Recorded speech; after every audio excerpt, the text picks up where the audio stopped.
rematch. Stand by to launch FanStream Sports. 3, 2, 1. Let's start. Hello, sports fans. Welcome to FanStream Sports. Nothing but pure sports. This is the JP Show. JP, it is so good to hear you back on the air. Stand by. Now, here's JP. All right, welcome into a Tuesday edition of the JP Peterson Show. We're coming to you live from our Jeeves Law Group studios here in beautiful South Howard and South Tampa. And my friend IndyCar Tim is joining us from our Dallas affiliate, DSP Media, in the Metroplex. What's up, partner? How are you? Oh, I'm well. We're getting ready for Snowmageddon 2.0 here. Oh, you're getting snow again. Well, it's our high for the day was an hour ago at 47. Ooh. The Arctic front is coming through today. It's going to be by 11 o'clock. It will be about 15 degrees with wind chills in the negative double digits here in North Texas, which is not unheard of, but pretty rare. Damn. And we've got supposed to have precipitation overnight happening. So whatever happens will obviously freeze. And oh, well, so much better for you than me. Yes. Right. I know Nashville's getting pounded. My daughter up at Belmont. I hope stay warm, Shay. Stay warm. Lots to get to today. The Four Nations is set for a championship game of enormous proportions coming up on Thursday night. Of course, Lightning players affecting these teams all over the place. So we will jump right into that here in just a little bit. We're definitely going to get to the Richie Incognito, Jonathan Martin saga that Timmy wants to talk about that we all had to live through and now have to live through again. 10 years later. 8 years later. Oh, no, I really wasn't bullied. Oh, my God. That was like one of the first, times. Well, it wasn't one of the first, but one of those times where I'm like, what's the real story here? What's the real story here? I don't know what it's all going on. There's a lot of college football news that may have gone under your radar, but we're going to get to today. Spring football games may be a thing of the past. Very interesting reason why. It appears now that the NIL guardrails and salary caps and who's going to enforce it, all that stuff has been figured out, and it has not been voted on, but has been figured out. Looks like this is what's going to happen. And oddly enough, it is something that we talked about maybe 15 years ago, that this is where it was going. And that day has finally come. I'm not saying it's a great thing, but it's here. So we'll get through that. The playoff may expand quickly to 16 teams. Got some great quotes from our good friend Paul Feinbaum on this, that, if you're not a team in the Big Ten or the SEC, you'll probably vomit. I think that could be close I think it could happen. But we knew that's where we were headed anyway, though. I mean, we knew that. Yeah, of course. But the reasons why will make some of you sick. And we'll get to a lot more baseball news, the Rays, especially on the field and off the field. So lots to get to. So let's jump right in. And by the way, welcome to Lonnie Wilkins, John Hill, all of you guys already in here. We appreciate you guys so much for watching each and every day. Cody is in here. Yeah, it's not the Tampa Ray Hit Show. It's the Hope Show. Everybody likes my little quip on Ray's offense. It's based on hope. We hope everybody will just get better. We hope. Well, we could go spend money on free agents, but why would we do that? Why would we spend money? Let's just hope. I hope Josh Lowe will be better. Hope Brandon Lau won't get hurt. We hope Junior Caminero will become a superstar overnight. We hope. Hope is not a strategy. Hope is not a strategy. All right, so let's get into it. Four Nations yesterday. Canada gets the win. By the way, shout out to, and I don't say this often, but shout out to Boston fans who are clearly better than Montreal fans, Canadian fans. They did not boo the Canadian national anthem. Yeah, they did. No, they didn't. Sure they did. Not like that. Some of them did. Oh, well, there's going to be, come on. There's a difference. It wasn't as loud and pronounced as it was in Montreal, but not even close. And I just don't understand. This is so ridiculous. A few yahoos, but this not is hockey. Not exactly. Not a collective, like ridiculousness that Leave we your had in politics Canada. at home. Yeah, it's just Enjoy the game. ridiculous. Yeah. So thank you for that, Boston. And Canada, of course, looking like the team that we thought they were, getting out to a 4-0 lead. Braden Point gets a goal. Hagel had an assist. They both played, and Sorelli were all over the ice. That Canada team looked fantastic, no question about it. And we have developments for the American team. Charlie McAvoy's in the hospital, and nobody knows why. So that's not good. He's in a Boston hospital, and Brady Tkachuk went down early in the game and did not return. Now, that game is not until Thursday. So I hope both of those guys will be back, because they're obviously key members, and you want to have the best on best in this particular game, because it's going to be humongous. I cannot wait. We'll probably hear from John Cooper today at some point and get all the lead up. The lead up to it is going to be fantastic. I don't know if I've anticipated a hockey game or any sporting event like this in quite some time. I mean, I'm like, we're making plans. I've got to call my boys at Hat Tricks and make sure they have me a seat at the bar there. You could probably sell those for about $500 a piece. So wow. I don't know, maybe, I don't know, but that's the hockey bar in Tampa. Hat Tricks. We have a Hat Tricks here too that was owned by, it's still Hat Tricks. It's owned by his son now, but oddly enough, a hockey themed sports bar here in Dallas that was owned by former coach Joe Avizano, who was the special teams coordinator for the Cowboys, among other, way back in the day under Jimmy Johnson. Yeah. Big hockey fan apparently, and it started it. Now his son Tony owns it now. I'm good friends with Tony. But yeah, really cool place. You know what I'm planning on doing? And if I can afford this, because I haven't priced tickets yet. So we have one of those Cosm. Yeah, I've seen that. Yes. Yeah, I think it's what is it called? Cosm. Okay. Cosm. And we have one of those here just right down the road from me. And I haven't priced tickets yet. I haven't been to it yet. But it's supposed to be, for those of you that don't know, it's literally like almost like an IMAX screen where it's all around you. And they play college football games, and it makes you literally feel like you're at the stadium. Oh, I've seen the videos. It's insane. I'm thinking about maybe insane. But I think tickets are about $1.50 each. Oh, but for the credentials for the FanStream Sports media moguls that we are. Yeah, I should just have to name drop JP Peterson and get in for free. Duh. I mean, come on. What are we doing here? Let's just. But I'm thinking about checking out the game there. So I'll report back, see if I can get in, but we'll see if they're not sold out. But yeah. Oh, I mean, seriously, if you call up and, say, hey, I'm part of a media conglomerate that stretches from sea to shining sea, FanStream Sports. Border to border and coast to coast. That's us, baby. Yeah. And I think, why not? Absolutely. I'm going to try. You know what the only thing they can say? They can say two things. Yes, preferable. No. Huh? Or F no. Well, we're used to that, though. It's in a little town called the Colony. It's not a little town anymore, but I went to school there in the Colony. One of the first graduating classes of the Colony High School when they built it. And this place is now in the Colony, which is becoming a huge entertainment venue. I should just be able to name drop myself. That's what I look. IndyCar 10 class of 89 called high school football games there at Tommy Briggs Stadium. Come on. Class of 89. I own the Colony. Just let me effing in for free. I'm sure your phone will ring on the air like quickly. If they call me, yeah. It'll Siri, get me into the thing for free. It shall happen. Yeah. So I'd be interested. What are you guys doing for the game?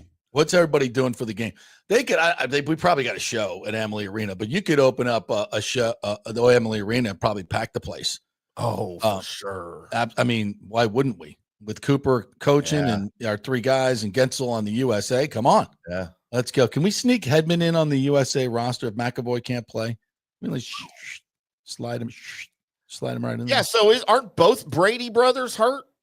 Tkachuk brothers? I mean, Brady. Yeah, the Tkachuk brothers, Matthew and Brady.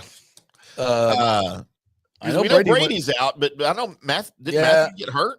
Yeah, I think he did. But I don't know what his status is. Yeah, so it's Brady Tkachuk, his lower body injury in U.S. loss. We don't know. Makar came back from his illness. Yeah, so I I'm not sure if anybody else is missing at this point. All right. We'll follow up before Thursday.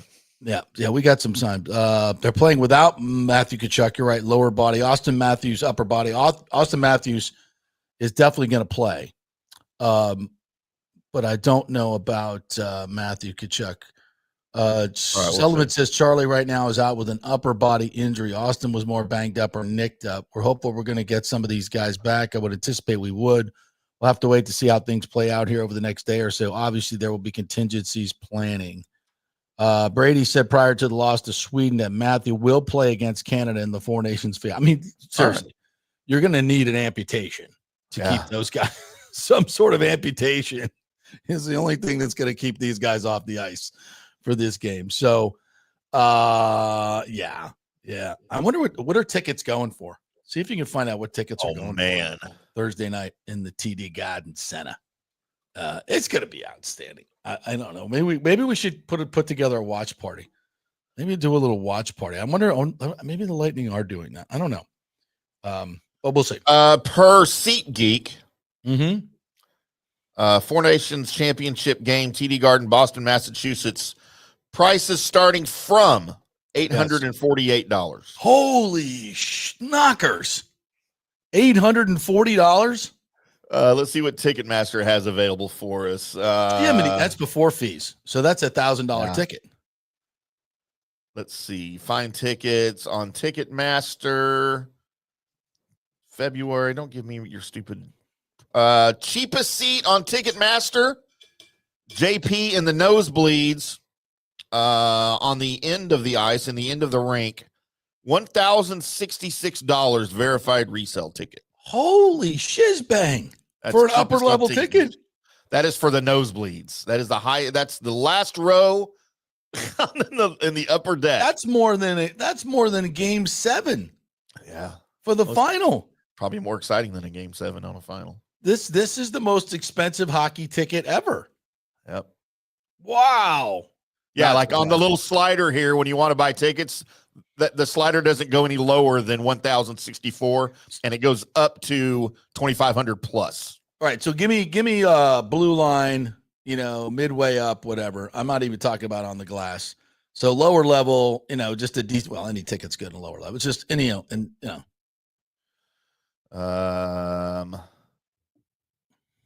Let's see, sold out. All right, row 8 behind the bench, JP. Mm-hmm. $4,634 plus fees. Holy, that's a Super Bowl ticket. One ticket. That's one seat. Wow. Well, wow. You want to go? I'm good. I'm good. Give me a seat at Hat Tricks. I'll be fine. Yeah, I'll be fine. Dave, get me a table. Debo, just hook a brother up. Rick just commented, Tim at the ticket counter. I'm here for JP Peterson. Yes, no, security. Look at this. Hernando. Is he effing with me? John Romano article will be out later today. Naming the Tampa group buying the Rays. Oh. He also says it's not the Seminoles either. Yeah, well, it could have been a part, could not have been a part. We've heard a lot of different things. So, yeah, I'm pretty sure I know who it is, but I'm not going to say. I told him I'm not going to say. Yeah. So, if John Romano wants to out him, that's fine. Although I told him, I said, if it's going to get outed, you better call me first. So maybe we'll have him before the show's over. Maybe. Or Hernando's just effing with me. Maybe he's just effing with me. What's your source, Hernando? Hernando. I love that name. Hernando. But anyway, but I thought the Rays weren't for sale. Stu said they weren't for sale in the Times, by the way. Yeah, what's up with that? I thought if they were for sale, we'd know it. Maybe Rob Manfred had other ideas. Yeah. Like I said, Stu, was it Silverman who said at FanFest after pissing everybody off with their other stuff the other day? It's like, no, well, we got 4 years. No, you don't. Time's up, bro. Your time is up. Your time is up. You've effed around enough. And not Matt, but Stu, you've effed around enough. Burned every bridge in Tampa and St. Pete and everywhere else. You burned everywhere. This is exactly what Namoli did to get forced out. It's the exact blueprint. Pissed off everybody in the entire. It was so unworkable that they had to change ownership. And now Stu is followed in his footsteps. And we just need. Namoli was kind of local, but really was. Bless his heart. May he rest in peace. He was a bit out there. The group that I'm hearing, these guys are the cream of the crop, the absolute cream of the crop, highest integrity, highest net worth, the best. I mean, these people will not be Stu Sternberg. They will be Jeff Vinnick. And we will see if this, and we will see Tampa Bay flourish in baseball. And everybody who said, "Oh, it's the fans," and even Romano's column the other day, and it's they've not been treated well, and he even cited the increasingly volatile storm patterns. Mm-hmm. Like Stu was, he was fearing for the increasingly volatile storm patterns of hurricanes that if he built a stadium would wreck his stadium once again. Yeah, so I don't think climate change is the reason Stu's not building the stadium, but whatever. It might be better off in Tampa for many reasons, a little bit further from the coast. But anyway, it's all good. And if this does come to fruition, as we've reported it hopefully will. MLB wants it. Everybody wants it except Stu Sternberg. It's great for everybody else. And the stadium gets built in Tampa where it's supposed to be. They can play at Steinbrenner Field for another 3 years, add some bleachers to bring it up to 17, 20,000, which will be a great investment, clearly, by whatever prices they're going to charge. Sell it out again, and we'll see what Tampa Bay baseball is all about. We'll finally do it right and build a stadium that's worthy of this market, and like it always should have been. So let's hope that day is coming very close.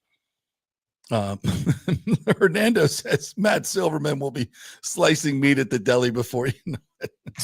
Trust me, Matt and Brian have made plenty of money. They will not be needing any side gigs when this is all over. They will not. But unfortunately, I feel bad for those particular guys because unfortunately I feel bad for them, but then I don't feel bad for them. You can, you don't have to do it. You can resign. You can go do other things. But if you're doing the bidding for a guy who is just whizzed all over Tampa Bay for so long, you're unfortunately going to be cast as the villain. And I know these guys; they're great guys. They're wonderful people, wonderful family men. And unfortunately, I think they will be cast as villains in all this. But so be it. That's the business that they chose. So. Anyway, so back to hockey. I think this is going to be one of the seminal moments for the game. I hope everybody's healthy. This doesn't need to be 3 fights in 9 seconds, though. I think we just get down to the hockey. We did that. They got that out of their system, I think, right? Now if some fights organically happen during the game, I'm all for that. Sure. Not that these ones the other day weren't organic. Wink, wink. Whatever. WWE written all over it. It sure did, didn't it? I'm not mad about it. Yeah, I'm not mad about it either. But I think we don't need it off the up. Man, you know what? If it happens off the rip, whatever. If it happens, it happens. But just it's going to be great hockey, and I'm really, really looking forward to it. Especially since there's so many Lightning players involved with this, and obviously Coop and JBB. Just a great, and you know what? You can't help but think that this is going to springboard all these players into the second half of the season if they stay healthy. God forbid something happens to any of them. But if they, you imagine coming back from this. I mean, it's just whether Canada wins or USA wins, the Lightning will be a huge winner in this game because their players, their coaches are on the biggest stage. It's going to help them as they go down the stretch. You're going to walk taller. You're going to play with confidence. It's just one of those moments that you will change your life and know that you played in one of the biggest games in the history of the game. You are an elite player. Your coach is elite. And this is all part of the DNA of the Tampa Bay Lightning. I mean, how effing good is that? It's just tremendous. It's tremendous. And I think it definitely will fuel this team as they go through the last third of the season. And don't forget, JBB's getting a look and probably chatting with a lot of these players right now. And, a lot of these guys will be available in the coming week or so. And he's gotten a great look at them and being this close to them, being able to talk with them, watch the way they work, watch the way they handle themselves, watch the way they interact with their teammates, will give them a great feel for whether they'll fit into the culture of the Tampa Bay Lightning, because that's absolutely supremely important. When you make a deal like this late in the season, you don't want to upset a dressing room that's locked in. And I think the Lightning have great culture here, great chemistry, great everything. So you don't want to bring in somebody who's not going to fit that. So this is a great opportunity for those guys to really, zero in on those guys they think can help this team. So what a plus for the Tampa Bay Lightning across the board. And I can't wait to see it. And then next year we have of course, we won't have the 4 nations because we'll have all of the nations in the Winter Olympics out in Italy. So the timing for the Winter Olympics will be, it's at the same time that they're doing the All-Star break will be the Olympic break like they used to do, beginning of February, first week of February through the third week of February, except we'll have all the players on all the teams taking part on actual international ice with international rules, which I absolutely love, the size of the rink in international hockey. And, it's going to be just as exciting because we'll have all of this fresh in our memory. Because I think this has been the greatest boost to the NHL, to hockey, maybe since they got a major TV deal back in the day. Because this has brought more notoriety to the game than any other freaking ridiculous all-star skills competition or anything on the beach would have done. By the way, yesterday on Get Up, I don't even think they mentioned the 4 nations on Monday, just in passing. Today, they opened up the show with a few highlights and then spent the rest of the time talking about whether the Cowboys should trade Micah Parsons. It's just as I had first take on here this morning, they had PK Subban on. Oh, good. Going over some highlights, but mainly they were talking about the fight. Yeah. I have the volume down because I was watching something else, but I could see PK over on the screen on one of the 72 that I have here in the studio as he was breaking down the fight between U.S. and Canada. That's really all he was talking about, but they did delve into that a little bit. But yeah, First Take doesn't care. I don't know where Get Up is on it, but Get Up should be covering it because it's ESPN, right? Yeah, they should. That's what I'm saying is ESPN has just, although these games are on TNT, but ESPN is the NHL television partner. Yeah. I mean, and they just, it was great when when ESPN got it, everybody's like, all right, great. They got it, but then they're really, of course, they pledged to put it out there and not give it a second-class citizen status to anybody, blah, blah, blah, blah, blah, when their season was, and it's just not true. And they treat it like it's a redheaded stepchild. And I think a lot of that's political, 100%. No question about it. I will tell you this. I've been following the NHL for a long, long time, way before most people here in the Dallas area were, of course, with my history from Montreal. But I would rather them not cover it than have people on there that don't know anything about the game trying to discuss hockey. I don't want to hear, for instance, on here, I don't ever want to hear Stephen A. Smith talking about hockey. Yeah. I don't care. Over on ESPN, Mike Greenberg, he knows hockey. He watches hockey. I'm okay with him talking about it. I don't need to hear other so-called commentators, opinion makers that are on the show that all they do is read off their script what they're going to say that was written by somebody else. I would rather just not hear about it than have that happen. And I have a feeling that's probably going to happen sooner than later. Yeah. As they try to spread it out, among shows. But we'll see. I don't know. John Hill has a great idea. Pre-watch party. Sell tickets for the right to forecheck Tim. U.S. versus Canadian bacon. Yeah. I'm in. I will take a forecheck on you. Are you rooting for Canada?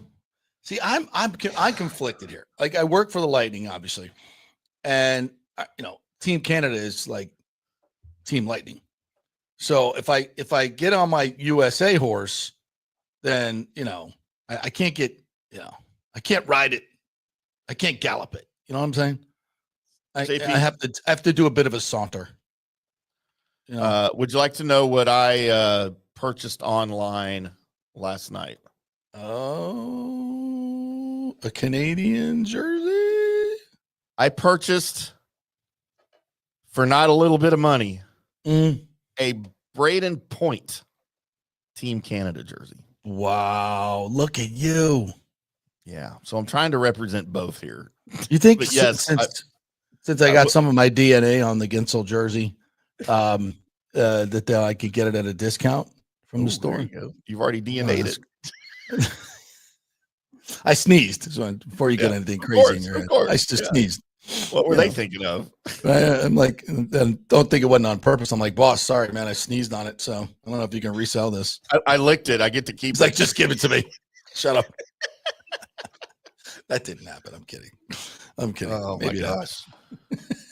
But look, yes, I will be. We've only got one Ginsel jersey that hasn't sold. We don't know why. It has there's some type of odor to it. I don't know what. Nobody wants it. That's mine. That's mine. You can't. It's in the back room in a plastic baggie. We can't get rid of it. For some reason, no one will go near that thing. Well, I don't know. You might as well just give it to me, boss. I don't know. So I will be rooting for Canada, but it'll be like if USA wins, I'm not going to be pissed off. Obviously, it's like when the Stars and the Canadians play each other. I'm a little torn, or like when the Cowboys and the Saints play, I'm a little torn usually. But like I'm just excited to watch it, man. Me too. Whoever wins, it'll be fine. But I'll be rooting for the USA. Sure, of course. Come on. All right, we'll take a quick break. When we come back, it's Bucs Talk with Scott Reynolds of the Pewter Report. Cannot wait. You guys already have comments and questions. We will get them to Scott. I have comments and questions about Chris Godwin, about all kinds of, Jags. Get your filthy hands off Chris Godwin. Hey, by the way, I've got a Chris Godwin hypothetical for you later. Oh, all righty. Well, you throw that at Scotty Reynolds. We're going to throw it all at him. The kitchen sink. All right, quick break. We're brought to you by the Jeeves Law Group. We're here in the Jeeves Law Group studio, loving it right here in beautiful South Howard, Soho. If you have any issues in the legal realm whatsoever, the Jeeves Law Group will help you out, give you a free case evaluation. You want to talk to a lawyer about something? The Jeeves Law Group. Call them. Easy. Free. Tell them JP sent you. Just go to their website, jeeveslawgroup.com. That's JEEVES lawgroup.com. One of the preeminent lawyers in the Tampa Bay area, has handled tons of huge cases and gotten big rewards. That's what you need. They are local, they are trusted, and they get results. Stay local with your attorney. Don't just become a number for some national firm. It's the Jeeves Law Group. Back in 3. Stay with us. Old Hurricane Helene put a hurting on Tampa Bay, and for many of you, the rebuild will be a long process. You must beware of unscrupulous contractors offering up quick fixes for incredible prices. It's a scam. So go with long-standing reputable companies like Third Generation Plumbing and AC. My friend John Rodriguez has been serving Tampa Bay since 1995 with hundreds of 5-star reviews. If you need a new AC system or any home repairs from Helene, they will work with insurance companies to get you taken care of quickly, expertly installed, of course, and a 1-year maintenance plan and 10-year warranty included on all AC units. 0% financing for 60 months. Contact them at thirdgenerationplumbing.com or 813-961-8024. That's 813-961-8024, thirdgenerationplumbing.com. So many of our Tampa Bay neighbors are finding out the hard way from Hurricane Helene that homeowners insurance does not cover flood damage. You must have flood insurance. It's a separate policy. Immediately call Italiano Insurance at 813-877-7799, and they will shop around to find the best policy before rates go up. Lock it in. Over 60% are underinsured in Florida, or you're not getting your discounts that you're entitled to. So do an insurance checkup at Italiano, and they could save you thousands of dollars. Italiano will make sure you're with a highly rated insurer, so there are no surprises in your time of need. Our hearts go out to all our neighbors devastated by Helene. These are the times we're proud to protect all the pieces of your life. Italiano Insurance, 813-877-7799.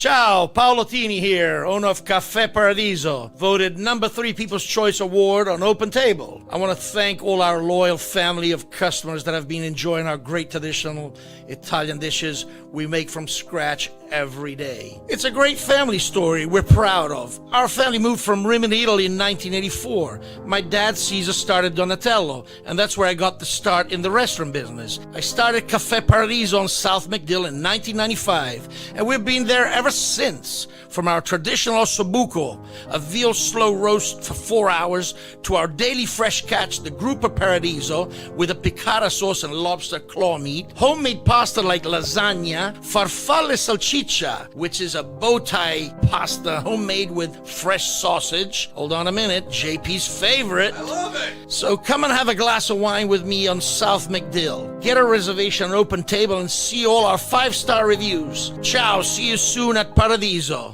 Let's go. Right now, back to the show on FanStream Sports. All right, welcome back to the JP Peterson Show. Awaiting the arrival of Scott Reynolds. I'm guessing you sent him a link, right? Because I didn't. I did send him a link, but I'll send him one via his not only email but phone as well. See, why my brain just stops? My brain just stops. I have to do everything else. You might need to check out Focus Factor. Yeah, I need something. I mean, my brain does not work like it used to. But one day I'll tell you the whole story. But it definitely happened. Something happened to my brain, and it was, I believe, prescription drug related. Oh, well, at least it was prescription drug related. Funny guy. Yes. Yeah, it's and I'm not the only one that's had problems with it. Yeah. Yeah, so, you know what I think it is? I'll tell you guys. It's obvious. It's obviously contrails. It's contrail. It's exactly what it is. Yeah. It's contrails, the smoke. Remember the fog we had? Now everybody's got the flu. Mm-hmm. Yep. Mm-hmm. And contrails everywhere. Thanks a lot, Bin Laden. Increasingly volatile storm patterns. That's the reason why they're not building. And cloud seeding. Don't forget cloud seeding. That's it. That's it. All right, let's stop all this nonsense and welcome in a man who's completely erudite and reasonable, and that would be the great Scott Reynolds. What's up, my friend? How are you? Did I mention loquacious? I did not mention loquacious. Thank you. The loquacious, erudite, and reasonable Scott Reynolds. I'm just waiting for something to happen, right? I mean, we're kind of like in the doldrums right now, the calm before the storm, you know, Make in terms of happen. free agency and all that good stuff. Trying to figure out how this Buccaneer team is going to get better, because they got to get better, right? I mean, 10 wins wasn't enough. Getting a home playoff game wasn't enough. They got to level up, and they got to do it, you know, with some new players, because the ones they had last year weren't good enough. That's a great point. It would have been really nice to have Chris Godwin, but unfortunately he was injured in a game that was completely out of reach for multiple minutes in that fourth quarter. But no, we needed him in there in that garbage time, which we sacrificed him. So everybody wants to know, and our comments have lit up about all this. But Liam Cohen is on the hunt for Chris Godwin. The Jags got to have Chris Godwin. I got Bucs raised bold saying he's going to Jacksonville. I don't see it. He has winning in his DNA. Yeah. Money. He's made a lot of money already. Yeah. He's not a money guy. Right. I just don't see it. If the Bucs can give him a reasonable offer, I think he takes it and stays. Yeah, I think so too. His age has something to do with it as well, right? He turns 29 at the end of this month, right before free agency starts. If he was 26 or 27, right, already had the ring, maybe he's out for, you know, a really big payday.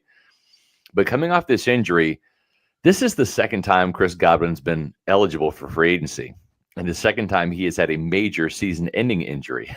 Okay, the first time it was an even worse knee injury, and the Buccaneers still paid him market value and trusted him. And I don't know that he would have gotten that anywhere else. That level of money, $20 million a year, coming off that knee injury, sight unseen, right? The Buccaneers took a big chance on Chris Godwin, and I think Chris Godwin's the high character guy that he recognizes that, and now the team is willing to do that again, pay him not a market busting offer, but a fair market offer for a 29-year-old wide receiver coming off yet another significant injury. And I think Chris has loyalty to this organization, right? I mean, the guy that drafted him is still the one that's going to be offering him that deal, Jason Light. Yep. And playing with Mike Evans, seeing what Chris can do in this offense, it doesn't matter that Liam Cohen is in Jacksonville. That doesn't matter. I mean, his offense is still staying in Tampa. Josh Grizzard was the pass game coordinator last year. He's going to be calling the plays from the same system, the same verbiage that he used to get up to such a hot start with a quarterback who loves throwing the ball to him. So I don't know why he'd want to leave, to be honest. And I think that he's at a stage in his life where I don't know if this is his last contract. It depends on the length. I'm guessing probably three years. That would put him at 32. And, maybe it is his last deal. Maybe he'll have one more. Maybe he gets into a situation like with Mike where it's like, we're going to do the 1-year extensions or 2-year extensions, whatever.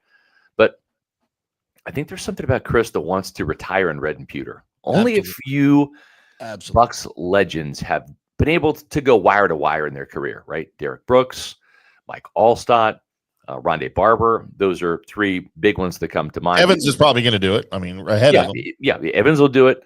Hopefully Levante does it, right? I mean, there's only a couple of true legends. Even Warren Sapp and John Lynch, Hall of Famers, did not go wire to wire as Buccaneers. So I think that's something that interests Chris. He's okay with being the second best wide receiver of all time in Tampa Bay, right? And I think the Bucs are further along in their quest for another Super Bowl ring than any other team that would be interested in him. And that matters to Chris. I think, from the national perspective, a lot of times you'll get this. People will look in and they don't know who Chris Godwin is. They haven't covered him since they don't know who he is as a person, as a man.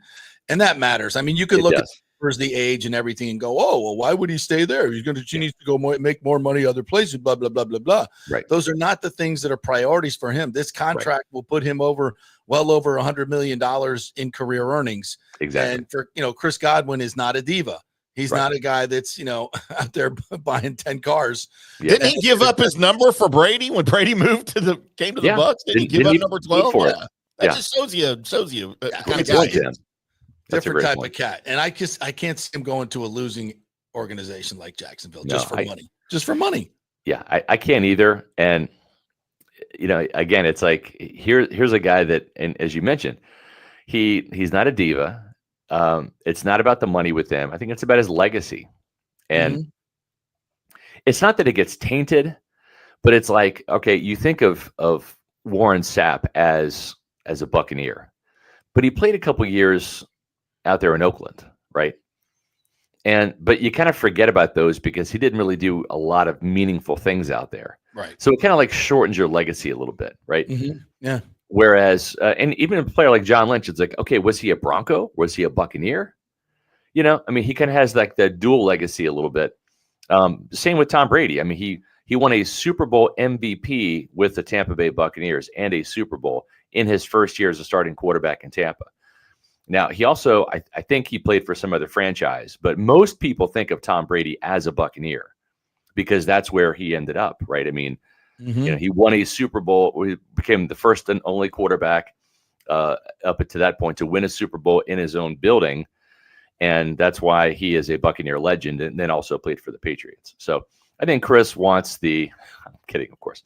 I think Chris wants that legacy of I'm a Buccaneer wide receiver. And he loves playing with Mike Evans too. I mean, those are two peas in a pod, Now, somebody put on, I forget who it was, but they made a point of you could draft a receiver in the first round, maybe even the second round. It's obviously going to be a lot cheaper than Chris Godwin. Yeah. And it will be younger, blah, blah, blah, blah, blah. My retort to that is it's not Chris Godwin. Right. You cannot project, even though they look like great players, you cannot project how they're going to fit in, how they're going to react. And Chris Godwin does so much more than just catch the football. He's a tremendous blocker. He's a great team leader. He's a tone setter. He's a culture maker. He's all that. And I think that matters when you're building a championship roster. I really do.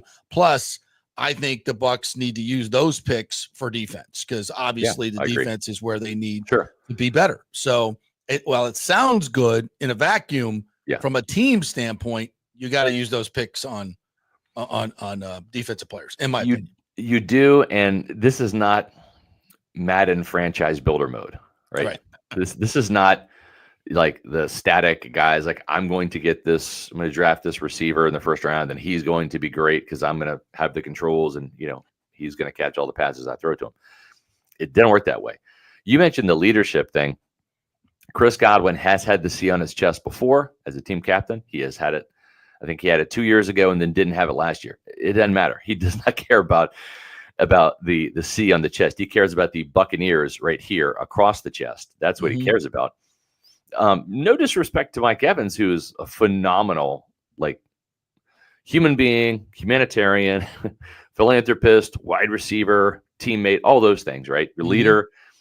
Chris is the one that's here in the offseason, spending time with the young receivers. And over the last couple of years, he's kind of been the catalyst in that receiver room for quickly digesting the new offense and then being able to be an extra coach on the field. And he's here for every OTA. He doesn't miss any of the offseason workout days at all.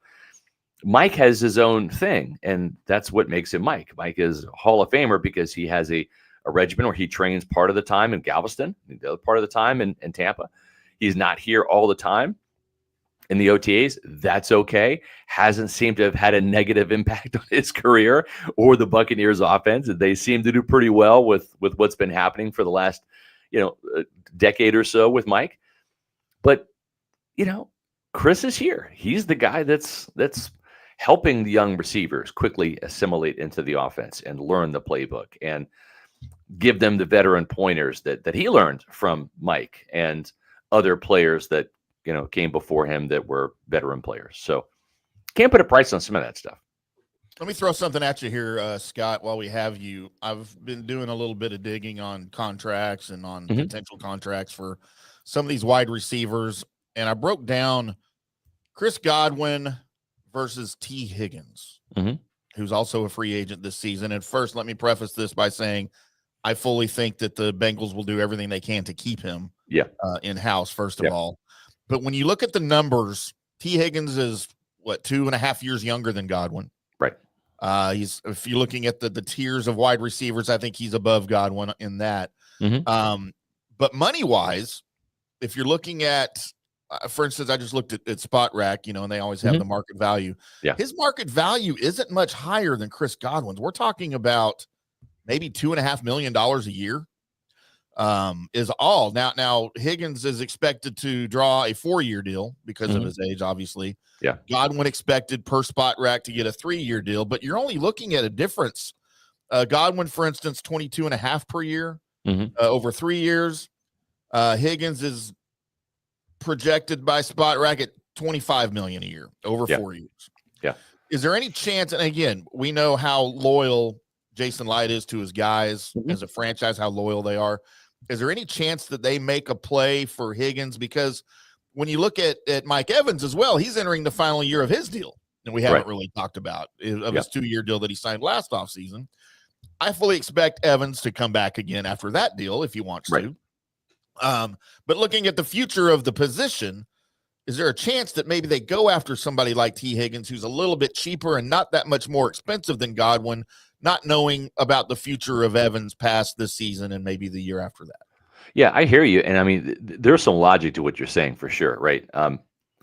If again, and I'm not saying this like in any slight or whatever, but if we were doing like Madden franchise building mode, you would do that because you're looking at things in a static vacuum, right? Sure. But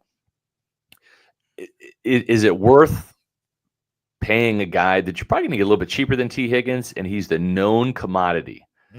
And you know him, you know everything about him, his work ethic, how he fits in with this team, how he fits in with Baker Mayfield, how he fits in with this offense, how he fits in with his community. You have years of empirical data on your side, and he's going to actually be the cheaper option. He's going to be a little bit older, but in terms of risk, because free agency is a huge risk, right? I mean, everybody looks at the Eagles and says, "Oh my God, look, they got Zach Bond for 1-year deal, $3.5 million." Yeah, that was like the Shaq Barrett deal last year, right? That was the NFL's version of the Shaq Barrett deal was Zach Bond going to Philly. It had just jackpot, right? Yep. But there was another guy that they signed that did not play in the Super Bowl. It was a high-priced edge rusher. Remember, they traded Hassan Reddick to the Jets. And the reason why they could do that, why Hassan Reddick was expendable, was because they signed Bryce Huff from the Jets, the edge rusher, coming off a 10-sack season. Right. He was so bad in Philly, he was inactive for the postseason and was inactive for the Super Bowl. $17 million, and he got 2.5 sacks all year long. And so that is the lesson of free agency. The cautionary tale. It just, you don't know how these guys are going to fit in your system, in your scheme, in your locker room, in your community.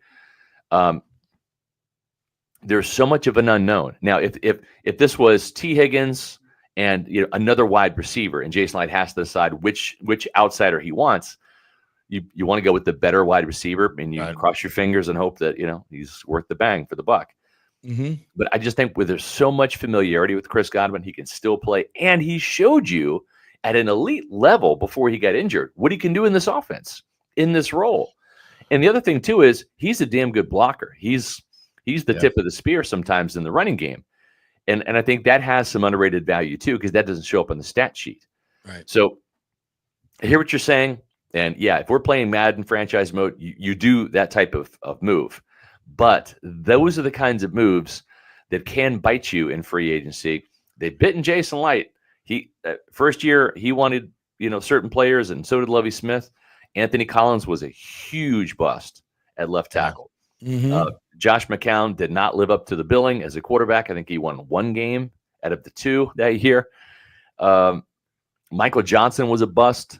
These are guys that were coming off good seasons elsewhere. But then you get them on your team. And sometimes, too, when some of these guys level up and get contract money, ask Ryan Jensen. He was the definition of fat cat, and he even said that. Yeah. When he got to Tampa in 2018, he gained some weight, he got comfortable, he got paid, and he had his worst year in Tampa was his first year. Yep. And then he got serious, lost the weight. The penalties came down, remember, because he was just hitting everybody after the whistle and all that stuff. Yep. And at least he had the maturity to kind of course correct his career, right? And then what happened in 2019? He got better. And then what happened the next year? They won a Super Bowl. Then what happened the year after that? He was a Pro Bowler in 2021. So, but not everybody can kind of course correct. Sometimes you get the guys that get the money, they get paid.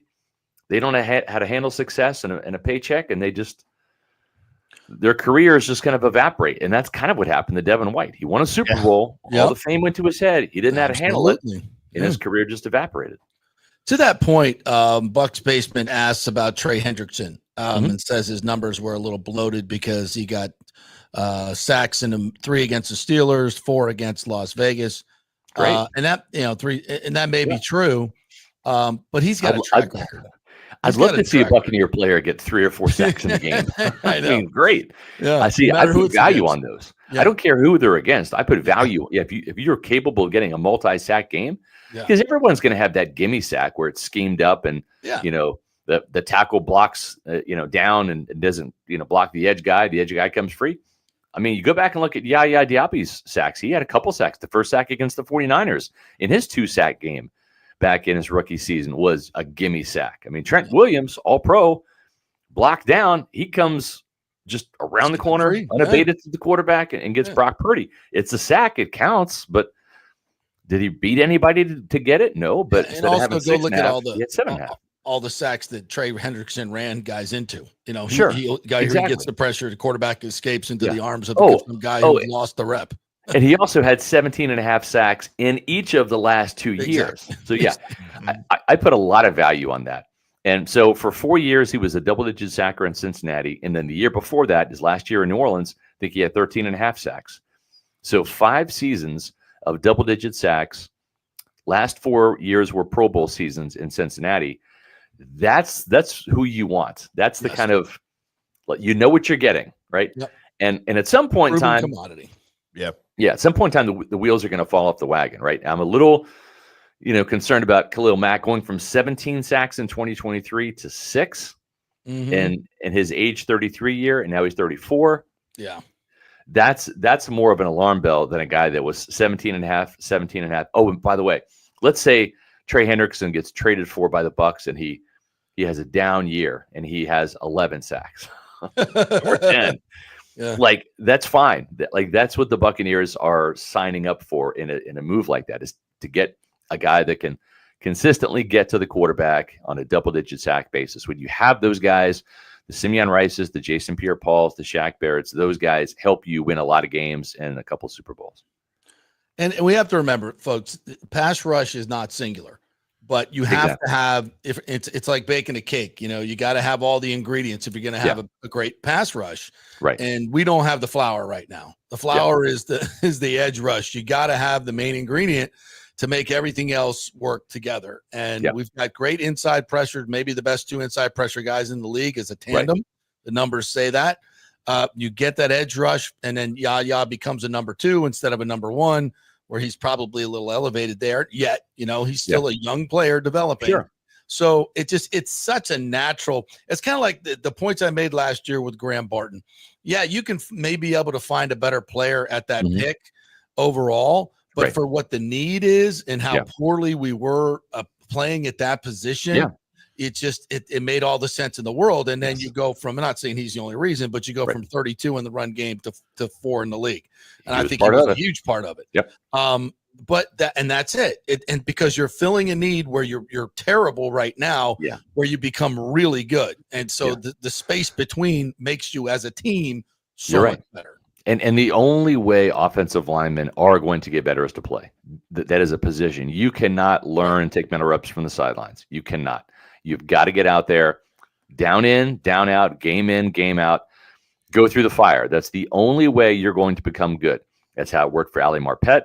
That's how it worked for Luke Gedeke. That's how it worked for Cody Mauch. Who took a huge jump.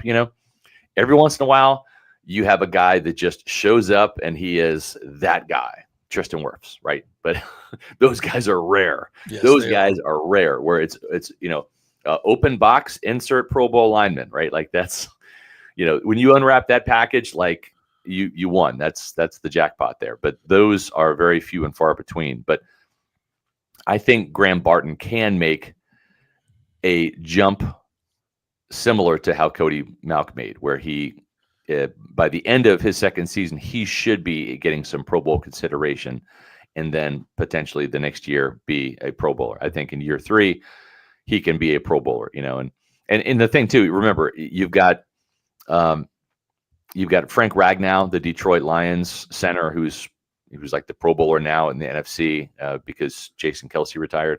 Cooper Beebe's another one. Mm-hmm. He and Graham Barton, I think, are going to be in constant contention for that other NFC Pro Bowl center spot in years to come. I think those are going to be kind of the 2 guys to keep an eye on there. By the way, Tim, the Dallas Cowboys got a really good offensive line coach in Connor Riley, who coached BB. I'm excited about that. Yeah, it's a huge hire. He's a savant. That's an impressive staff that Brian Schottenheimer's put together. I'm highly impressed. Yeah. And I got no problems with Matt Eberflus as the defensive coordinator either. Yeah, certain guys, they're great position coaches, not coordinators. Certain guys are great coordinators, not head coaches, right? So that's how it is sometimes. All right, so inside linebacker. 3 guys on the market. Dre Greenlaw from the 49ers, who I love. Had some injury issues. Yeah. Nick Bolton from the Chiefs, again, physical, super smart. Love that guy. Bobby Wagner from the Commanders, a little long in the tooth. I mean, we get him and Levante next to each other. Those 2 gray beards, I don't know. We're going to have Social Security number checks and what have you before the game. But Greenlaw and Bolton would look really good in Bucs uniforms for a team that's ready to win a Super Bowl. To get that guy in the middle, we saw what it did for the Eagles with Zach Bond. But these 2 guys, I think, might be better. What are your thoughts? Yeah, I don't see how Kansas City lets go of Bolton. I just don't. He's so vital to what they do. He is like things are kind of unraveling there, though. I agree. He's leaving. Yeah, gets stomped in the Super Bowl. Yep. There just seems a little bit of dysfunction going on there. Sure, but you can't go backwards, though, right? Like you can guys can leave, but there are certain guys that you can't let leave. And I think Nick Bolton's one of those guys that Spags is going to be like, he's the quarterback of this defense. We have to keep him. And so I'd love to see him. I loved him when he was coming out of Missouri, but I don't think he's going to be available. Dre Greenlaw, I'm very interested because he will come, I think, with a bit of a discount because of the injuries, the Achilles, that kind of robbed him of most of last year. And he played 2 games and kind of shut it down when the 49ers were not in contention, which was probably smart. Yeah. I think he'd be phenomenal. He's great in coverage. I loved him in Arkansas. So good. Yeah. I think he would be a guy. Another guy that Josh Capo kind of put on my radar a little bit. We have him in the Pewter Report Roundtable. Kind of an unknown guy, and this is kind of how Jason Light likes to operate. Nobody heard of Shaq Barrett when the Bucs signed him. Jamie Sherwood from the Jets, inside linebacker, kind of a 1-year starter. This is kind of how Jason Light operates. He gets guys. Remember when he signed Ryan Jensen? We're like, who's Ryan Jensen? Yeah, it's a 1-year starting center for the Ravens, but you saw a lot to like in that 1 year. And with Sherwood, he's got he had over 100 tackles, 158 tackles for the Jets, 10 tackles for loss, 2 sacks, 3 pass breakups, very good in coverage.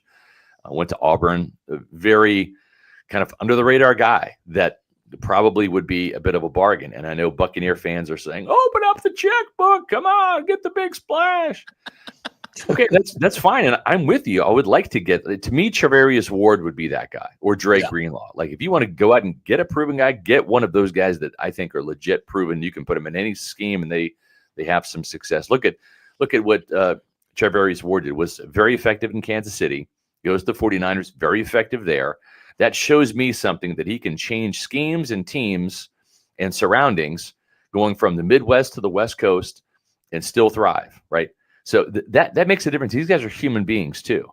And so you have to understand, sometimes a change of scenery is good. Sometimes it kind of messes things up on the home life or whatever. But I think that's a guy to keep in mind. And, again, it's like, Zach Bond, remember, Philly, nobody was excited about Zach Bond. He was an edge rusher in New Orleans. They assigned him to play inside linebacker on a 1-year, $3.5 million deal. Okay. Now, if anybody knew Zach Bond was going to be an All-Pro and a Pro Bowl, trust me, he wouldn't have gotten that deal. Yeah, right? Exactly. Yeah. But he did.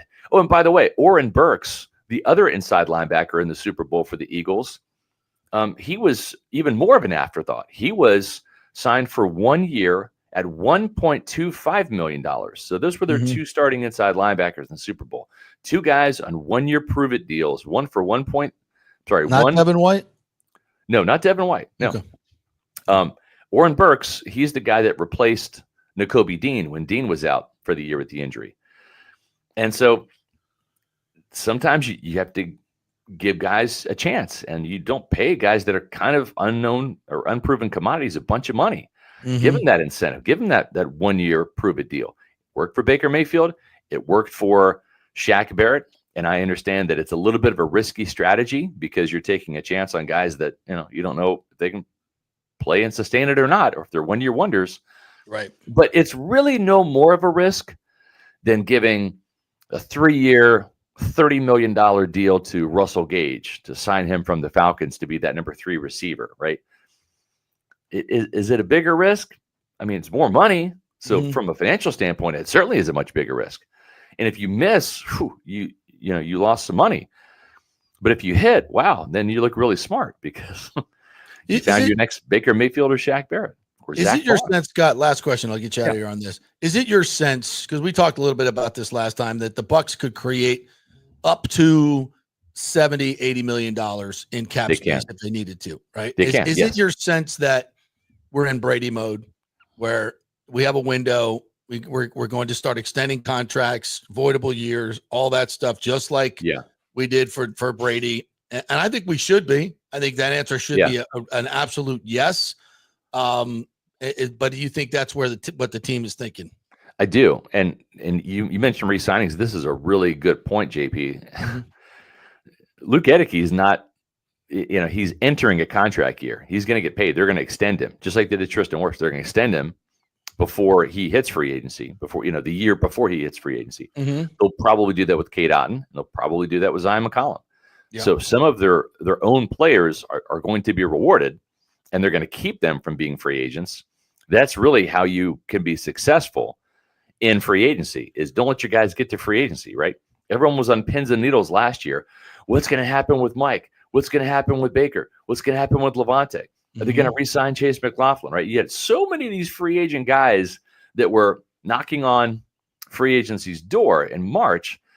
And, Mike Greenberg is sweating, Jason Light sweating. Could we get these guys back? Okay, well, the way to prevent that is to not let them. And Antoine Winfield Jr. is another one, right? That's right. So if you do some of these deals ahead of time, you're rewarding players who've already shown you that they can play in your system and be successful, and they still have upside and room to grow, right? These are still young players. Luke, Zion, Cade, right? They're the younger guys that are kind of coming up now. And it's doing a couple things. It's showing your own locker room, hey, if you play and play well, we're going to reward you. And we're not even going to let you get to your contract year. We're going to give you your big payday ahead of time. That means a lot to players.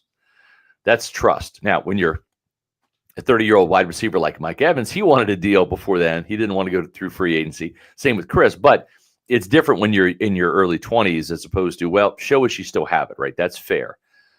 And I think the other thing too is it takes a little pressure off of the Mike Greenbergs and Jason Lights in terms of we don't have to, we can focus on Chris this offseason, or we can focus on, if they don't get Zion done, or you focus on Zion next year. It's kind of a singular focus rather than having to put out all these fires with all these other guys that may leave your team. And now all of a sudden you can do more long depth planning, because we know Luke is locked up at right tackle for years. Right. We know Tristan's locked up at left tackle for years. That's huge. We have Barton on his rookie deal for 3 more years. We've got Cody Malkin, his deal for 2 more years.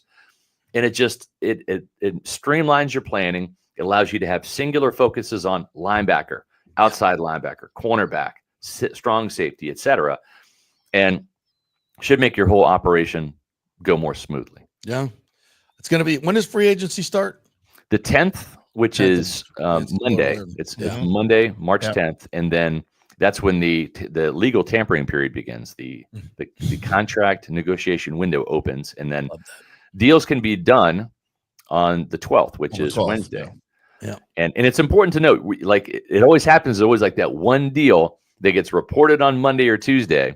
And then when it comes to sign the contract on Wednesday, somebody else swoops in and offers somebody else a better deal. And there's typically, I can remember who it was last year, I forget, but over the last year or two, there's been one guy that has kind of flipped right at the end, almost like college recruiting. National Signing Day. Yeah. All right, Scotty, tell everybody what's coming up on Pewter Report and how they can get your tremendous content. We're doing free agency previews all week. We had our safeties preview yesterday. Cornerbacks is today. We'll do inside linebackers tomorrow. Thursday will be outside linebackers or edge rushers. So make sure you check us out on Pewter Report TV, our YouTube channel. We're on the way to 18,000 subscribers, thanks to you guys. It's a great time of the offseason to kind of dive into free agency. We're going to be going to the Combine next week. We'll be in Indianapolis. So our focus next week will shift to the draft. So if you are looking for off-season content on your Tampa Bay Buccaneers, check us out at Pewter Report TV on YouTube, pewterreport.com, our website, and social media on X, Facebook, and Instagram at Pewter Report. All right, partner. Great stuff. We'll see you later in the week. Thanks, you man. Got it, man. Thank you. Thanks, Scott. Great. Scott Reynolds right there. Love him. And this is why the NFL is a full year proposition. I mean, because you go look at the Super Bowl champions. When did they win that championship? Free agency. I was going to say in the first half. Yeah, well, that too. But you go, it's the roster, stupid, right? It's the Jimmies and Joes. And when Howie Roseman signed Saquon Barkley and Zach Bond, and we didn't know Zach Bond at the time. Everybody's talking about Devin White. We told everybody that was a waste of money, but whatever. And then the draft, they get to 2 corner. I mean, it's talent acquisition is what this league is all about, because everybody's got good coaching for the most part. I mean, we can rattle off a few bad ones. I get it. But it's what is the percentage of winning in the NFL in terms of roster? 75%? Maybe. Can I say that? Yeah. You think that's fair? Yeah. You give me the best roster in the game, and you're going to make the playoffs. There's a pretty good. If you have the best roster in the game, you are almost assured of getting to the second round of the playoffs. Now, after that, it's culture, it's bounce of the ball, it's coaching, it's all those things. But I think would you say 75%, maybe 65%? I don't know. Some people would put more on coaching, but I just think talent acquisition in this league is what it's all about. And you just look at the roster. I mean, look, you could say some of the Chiefs' victories, it's more about Mahomes, but that's part of your roster, right? I mean, that's part of your roster. Yeah, the more talent you have, the less coaching matters. I think the less talent you have, the more coaching matters. But yeah, if you've got the best roster in football, coaching matters way less than if you don't. So look at Nick Sirianni. Exactly. There you go. Man, maybe I'll go 95% with the Eagles. Maybe the worst coach ever to win a championship. Maybe next to Brian Billick. I don't know. Look at that coaching staff. The all-stars on that. Kellen Moore. Oh my God, give me a break. Nick Sirianni. No, you don't think Ellen Moore will transform the Saints into an Eagles South? No. Do you? No. That's what I'm saying. Roster. Is Kellen Moore going to have the Eagles offensive line? Is he going to have the Eagles defensive line? He's not going to have. That's why I say, look at this Buccaneers roster. Top 5 offensive line, young, getting better. Yep. Receiving core with Godwin, top 5. Yep. Okay. And a lot of this is last year too. You won 10 games. You lost to the Falcons twice. You lost to the Commanders at home. You lost to Kirk Cousins twice. Yes, you did. Not even Penix. You lost twice. He's not even going to be on the team next year, and you lost to him twice. So, yeah, 75%, 70% is roster. But you need that last 5%. Coaching, game management, that's puts you over the top. That's the Andy Reid. That's the guy that freaking knows how to win in the clutch and manage close games, because invariably you're going to have a lot of them. You're going to have a lot of them in the NFL, and you got to be able to manage those games and win those games. And Todd Bowles does not do that on a consistently good basis. 2-6 last year, under 500 for his career. You got to be better, and hopefully he will. Hope is not a strategy. Hope is not a strategy. Which is going to be our next segment on the Rays offense. The positives and negatives of what we've seen so far. And by the way, more division rivals spending big money around the Rays. God, being a Rays fan just sucks right now. Should have been a Rangers fan for 50 years. It sucks. It just sucks right now. And it's all about ownership. Dadgummit. All right, we'll take a quick break. We'll come back on the other side. I got lots of college football news to get to. Playoff expansion, NIL, guardrails, and rules, how they're going to do the whole damn thing. Lots to get to. We're brought to you by the great folks at the Gold and Diamond Source, folks. Valentine's Day has passed. If you screwed it up, you still have time to make it right. Go get something sweet from the Gold and Diamond Source. They always have great prices, great selection. They're local. They're easy. They make it easy because they got the best customer service. Everybody's intimidated in buying jewelry, right? You don't know what to get, what the prices are. Just make it easy. Go to the Gold and Diamond Source where they treat you like family. You are family. We're Tampa Bay family, right? And that's a local place. They do so many great things in the community. They're going to make you a very happy customer. It's the Gold and Diamond Source, 3800 Almerton Road, always online, thegoldendiamondsource.com. Back in 3. Hey, JP here for my concierge medical professional, Chris Lugo, PA. You've heard him on the show for a couple of years where he shares invaluable medical, nutritional, and supplement advice. With Chris, it's like having a medical provider as your best friend. What I love about this concierge service is the convenience and support he offers. I can text or call him 24/7 with any questions or concerns, and he'll promptly call in a prescription if needed. No office visits or copays required. It gives me peace of mind knowing I have someone genuinely invested in my health, not just focused on insurance profits. And the best part, the Bay Area Modern Medical Center's personal concierge service is more affordable than you might think. Don't let insurance companies dictate your health care. Take control of your health and wellness today. Visit BAMMC.com for more information and to schedule your initial free consultation. Empower yourself and take charge of your personal health with BAMMC.com.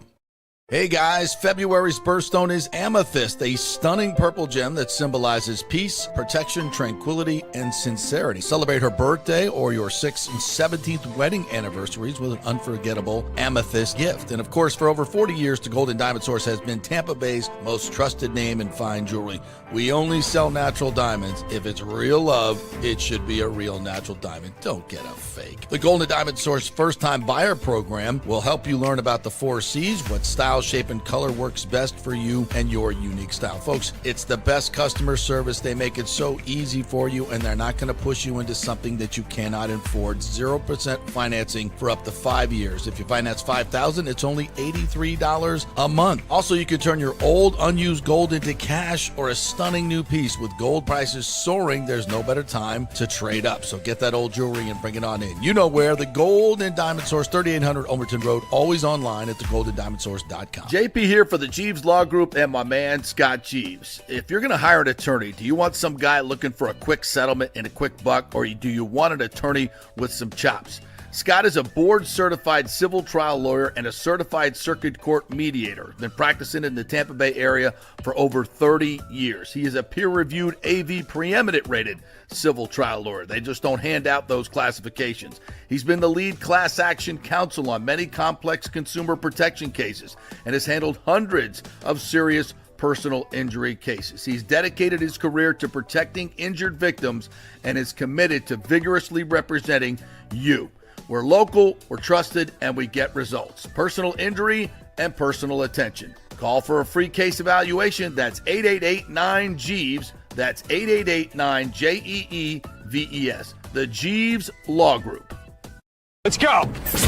Right now, back to the show on FanStream Sports. All right, welcome back to the JP Peterson Show here on this beautiful Tuesday afternoon. It's a little chilly here in the Tampa Bay area. It's down there freezing in Dallas, where my good friend IndyCar Tim is helping us out with the show today. We are brought to you by the great folks at Cafe Paradiso. Paulo Tini, thank you very much for hosting me and the lovely Ashley on Valentine's Day. I had the Fra Diavolo seafood pasta, angel hair pasta with the big crab chunks of Maine lobster. Oh, man. And crab meat in this nice light red sauce. They put like the lobster shell right on there as well. Wow. Yeah, and so good. And she had the crab cakes, the best crab cakes I've ever had. I mean, it's it's a traditional Italian restaurant. They do seafood so good there. She also had the sea bass. Oh, what a meal. What an absolute pleasure. Absolutely fantastic. So if you're looking for a great meal, Cafe Paradiso, get your ass over there today, this week. Because you can actually get in this week, because last week you couldn't. So Cafe Paradiso, South McDill. Go to the open table and get your reservations. Mm-hmm. All right. You want to get to some of the comments here? Please. They're everywhere. Got comments coming out the wazoo. We love you guys. Cody says it's not the Tampa Bay Rays hit show, it's the Hope Show. Yes, we're going to talk about that in just a minute. The Hope Show. Hope Show. Let's do a parody song. Hope Show. Lonnie Wilkins, the Rays have built on more hope and cross fingers and toes than anyone that hasn't been good enough to win it all. Problem is, despite record revenues across MLB, not many owners are going for it. Yeah, because of Stu Sternberg. They see how much money he's making and like, what are we doing? Why don't we just scrap the payroll, just rake in all our central fund money, rake in all our revenue sharing money, rake in all this extra money, and just pocket the money like he's doing. Yeah, that's not good, by the way. That's not what we want in baseball. It's not about them making money. It's about putting teams on the field that are competitive. Lonnie says the modern era of baseball ownership is built on turning a profit and trying to back your way into a bottom seed in the new expanded postseason format. Why spend $200 million when you can sneak in? He's right. He's 100% right. And damn, Stu Sternberg has set the template for that. You can set up your team to win regular season games.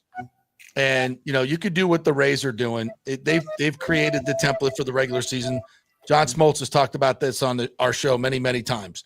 But it's a different level if you want to win in the postseason. Don't forget, lots of teams make the postseason. The wild cards, are not that hard to get on lower payrolls. But winning the whole thing is a totally different animal. It's a different classification. You got to have professional hitters who can hit the best pitchers in the postseason, because that's what you're going to get, the best pitchers. And the Rays just don't. They will never spend money on it with this ownership group. Never will. And look, that's always been the point of baseball and ownership. It's always been a greed thing. They've always wanted to make money, and they've always looked at ways to cut corners and to make more money than the next guy. For instance, the 1910 Cleveland Naps. All right. They finished fifth in the American League, 32 games behind the A's. All right. They turned a profit. That was the whole point. So this isn't new. All right. Stu Sternberg is not breaking ground here, learning a new way to be greedy by not paying a huge payroll. That's how it's always been. You just sometimes have teams that can afford it and owners that don't care and that will pay the extra money, and they'll go win championships. But even in 1910, when you had 8 teams in each league, all right, 7 teams in each league didn't win, or 8 teams in one league didn't win a championship. That's just how it is. That's how the game is. That's how professional sports is. This isn't new. The Cleveland Nats? The Nats? Naps, N-A-P-S. N-A-M-A-P-S. The Naps? N as in Don't ever sleep on the Naps. Don't sleep on the Naps. They were the predecessors. What the hell does the Nap stand for? They were the do you really want to know? Sure. I love history. They were named after Nap LaJoy, their best player. Oh, okay. Yeah, I was going to say Naps or Neapolitan ice cream. That's what they just called them. That was in between the now Guardians, between the Spiders and Indians, when they weren't either of those yet. They were the Naps. By the way, 1910. One of the greatest inventions of all time, the Neapolitan ice cream. Oh yeah, I'm in.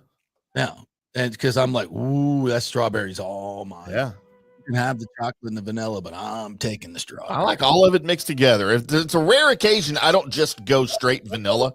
But when I want to adventure out, I go with all 3. Yeah. All right. Well, okay, but if you're gonna do it, you gotta eat one bite of vanilla, one bite of strawberry, one bite. You can't mix within. So I will alternate. Scoop across the top and mix all 3, because that's a cornucopia of completely different tastes. You don't enjoy them all. I will alternate vanilla, then I will go chocolate, then I will go strawberry, but then I will go chocolate vanilla together. But I never mix strawberry with chocolate vanilla together. What are we doing? Yeah, it's America. It is. It is. Very all American. 3 of them. All 3. Yeah. Because you can have whatever you want in America. I talked about that yesterday when we had our great guests on yesterday, and Titus O'Neill joined us, and I love what he does within the community, and he always has this message of unity. So, I went to the Cat Williams show the other night, the big comedy show. They had 5 or 6 all black comics, and they were freaking hilarious and dirty. Oh, damn. They were dirty, really dirty, and I loved it. Absolutely. JP, it's a very well-known fact that black people are funny. They are. They're funnier than white people. But white people are funny. I mean, white comics are good, but it's a totally different show. Is.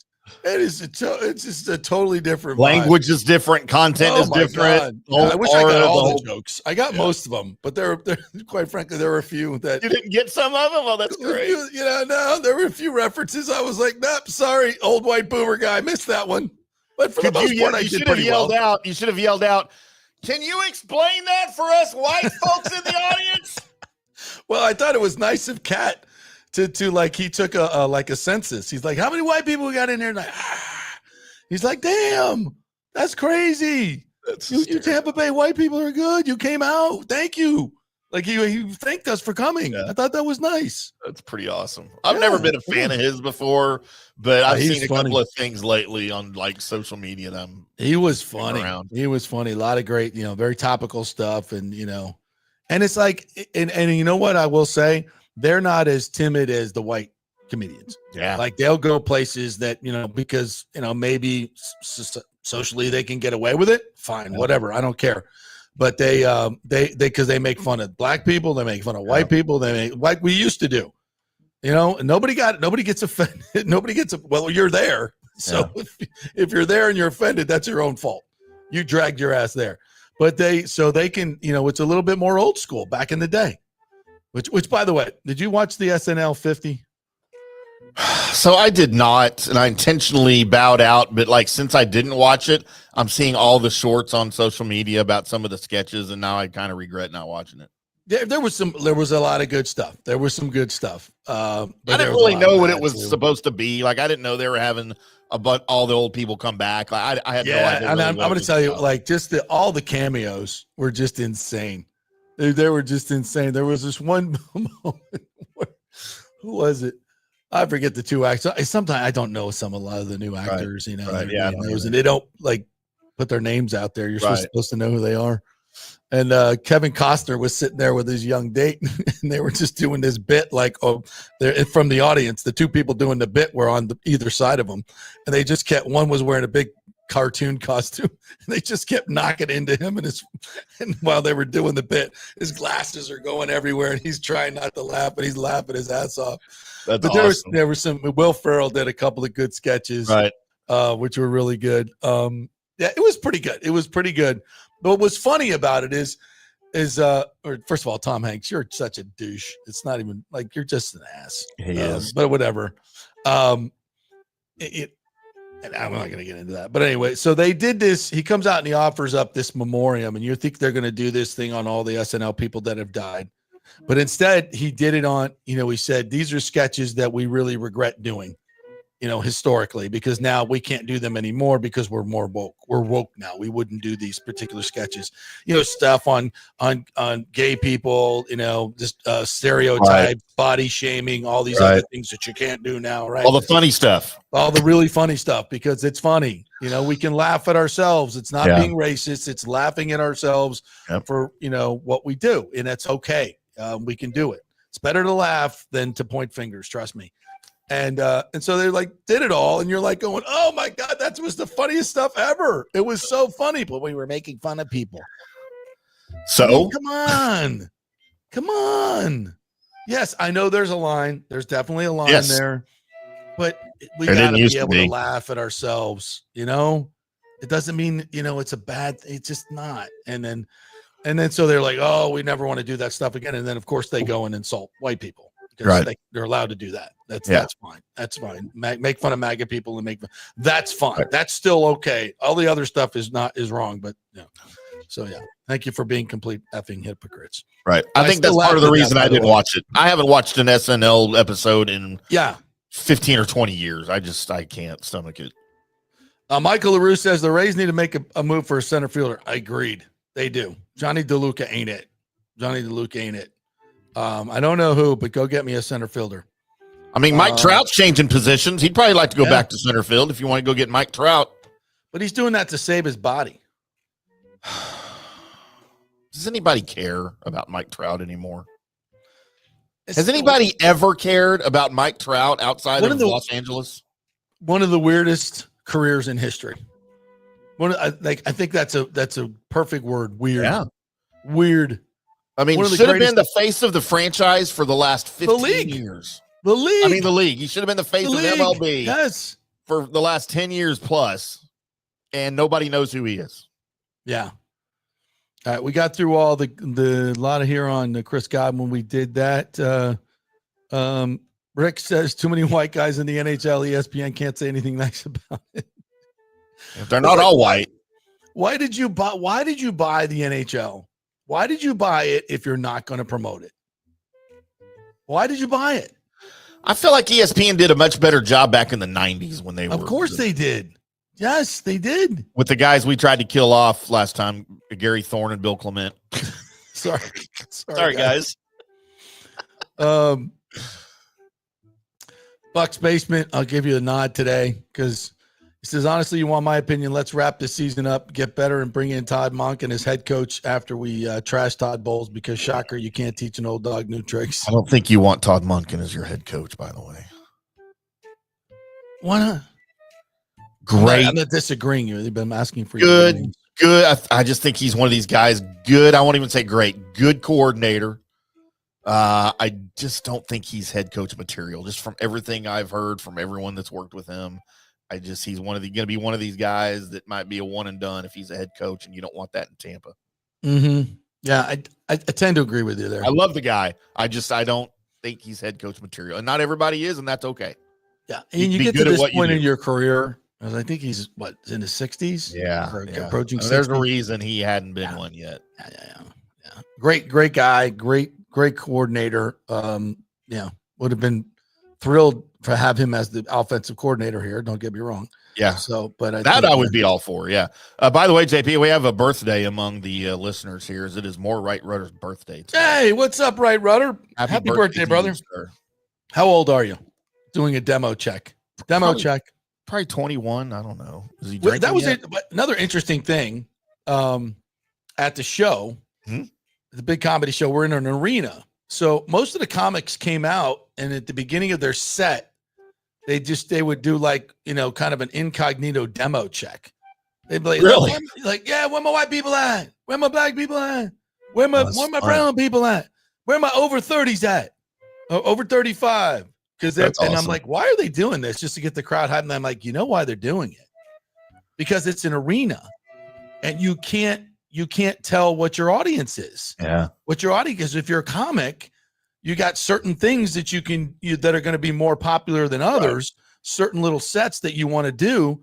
So it's like, I'm like, well, yeah, because when you're in a comedy club, you can see your audience. Yeah. You can see it's more intimate. You can see who you're, okay, this is going to work and this is not going to work.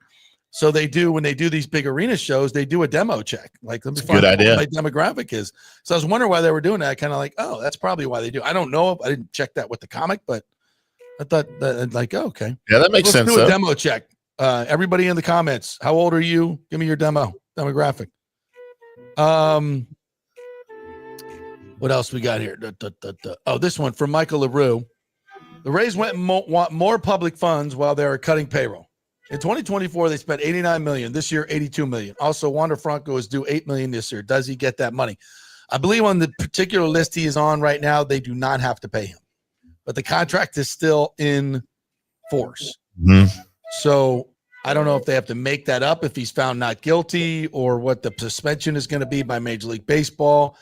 I'm not completely sure on that. But I believe I read somewhere where they do not have to pay him. And if he's, and I guess if he's found guilty, you can file a grievance or something where you can void the contract because of he violated certain discretion. Yeah, like it'd be like a behavioral clause probably with the team and the league, but you kind of want the guy back, don't you? I mean, at this point, do you want him back? Well, I mean, if he's not guilty, like, don't you want that in your organization, the talent? You want the talent? Sure you do. Absolutely, you want the talent, but what are we talking about here? I mean, because this has gone on for a while, right? I mean, yeah, but not even close to being resolved. If he's, allegedly doing, pedophile things, yeah, 14-year-old girl, that's, do you want him here? Is that what you want your organization to be about? I mean, what you don't want is what happened to Matt Araiza, the punter, who was lumped into that rape scandal from college. Complete BS. That lost his job and was out of the league, and then they finally found out he wasn't even in the building when that happened. Yeah. And thankfully, he was given a second chance. He's back in the league now, but you don't want something like that to happen to somebody where you don't. And I bet when his career is done, he sues the league. I would certainly hope so. Yeah, because, that's terrible. Rick says Devin White signed a 1-month prove-it deal. He's gonna be out of football next year. Isn't that crazy? And it took the Bucs 2 full years to realize what was going on. I don't know why does he get a ring? He doesn't get a ring, does he? From the Eagles? Yeah. God, I wouldn't. Like, I know he didn't finish the season on the roster, but I don't know what the stipulation. God, if he gets a freaking Super Bowl ring, I'm gonna. Yeah, with let's the find Eagles. that out. Let's find that out for sure. 'Cause didn't he end up in Arizona or something on there? But he Yeah, never played again. no, he played against the Bucs. Where was he? Oh, he suited up against the Bucs for somebody. Yeah, Houston. I think it was Houston. Oh, was it Houston, not Arizona? Let me see where he was. Was it Houston? I was thinking it was. Okay, yeah, for the Texans then, yeah. Yeah. I don't know why I was thinking Arizona. Daniel Rivera said, "Sorry, I'm late with this. I still suspect a raised sale gets announced soon after opening day, especially after March 31st deadline for St. Pete land deal passes. Also, I believe Ebor comes shortly thereafter." I'm with you on that, Daniel. That's where it's headed. And again, I said yesterday that I heard some names over the weekend, the two names that were involved in this possible purchase, and they are Tampa elite. I mean, elite. Like the fan base will just freaking go gaga over this new ownership group. If it's comprised of the people that I think it's going to be comprised of, this is going to be exactly what we wanted, what Major League Baseball wants. And we're going to go from penny pinching Stu Sternberg to absolutely elite humans, deep pockets, Tampa people, which again, if I could say the names, I would, but if the deal does, and it's because of Stu Sternberg, I would be happy to put them out if it was a normal situation. Yeah. But the deal's not going to be done until it's put on paper and it's a month and a half after, and everybody signs it, because that's the way Stu operates. He gets you right up to the finish line, and then agrees on everything, and then signs contracts, and then changes the deal. So it's it's until it's done. Yeah, we're not going to say anything. We're just not, because those people of this stature, they don't want their names out there. They don't want to be associated with something that's not complete and done. They just don't. And I'm not going to burn my sources just because you guys want names now. Sorry, I wish I could, but I can't. By the way, it looks like when a player is cut from an NFL roster, they do not get a ring. However, the team has the ability to make that happen if they feel so inclined. I don't know why the Eagles would feel so inclined with Devin White. There's no way, right? When he left the Eagles, didn't he do some silly stuff on his Instagram or some stuff, complain, like he always does? Yeah. Daniel Rivera says the laughter is the best medicine. Absolutely, 100%. Rick, there was a line on SNL, but Chris Farley and John Belushi snorted up. She snorted up the line. I get it. Wow. They did show the old, which was one of the craziest films ever. When Belushi was still alive, they did this short film, black and white. I don't know if you've ever seen it, where he's an old man and he's going up to the graves. It's a snowy day. Oh yeah, I've seen that. Yeah. And he dances on the graves of all the other primetime. Garrett Morris, Dan Aykroyd, and like he was the one that lived the longest, and he was still alive as an old man. And he gave a little funny sort of what happened to them and why they died. And it's just. It was like, was Jane Curtin died of a cosmetic surgery. She was the pretty one. And it was just, and then he goes, "But I live so long because I'm a dancer." And he just starts doing this Greek dance on their graves. Yeah, how the irony now of that. Oh right? My God. It's just crazy. All right. I see all your ages here. Brandon. Oh, see, we got the 26-year-old in here. All right. Oh, Brandon. All right. Brandon. No, it's a 26. Yeah. Okay. Christopher Cole. Okay. Actually, should I be? You guys are putting it out in public. Yeah. All right. Daniel is 48. Okay. So we're 25 to 54. That's our demo. 25 to 54. Perfect. Any ladies out there? Any ladies want to pop in and give us their comments? You can always comment on Facebook, YouTube, X. Those will come straight through. The ladies, by the way, if you're single, even if you're not, feel free to just direct message me on the X with your age and your phone number, and I'll get back. I'm trying to get them to participate, my friend. Don't stop driving them away.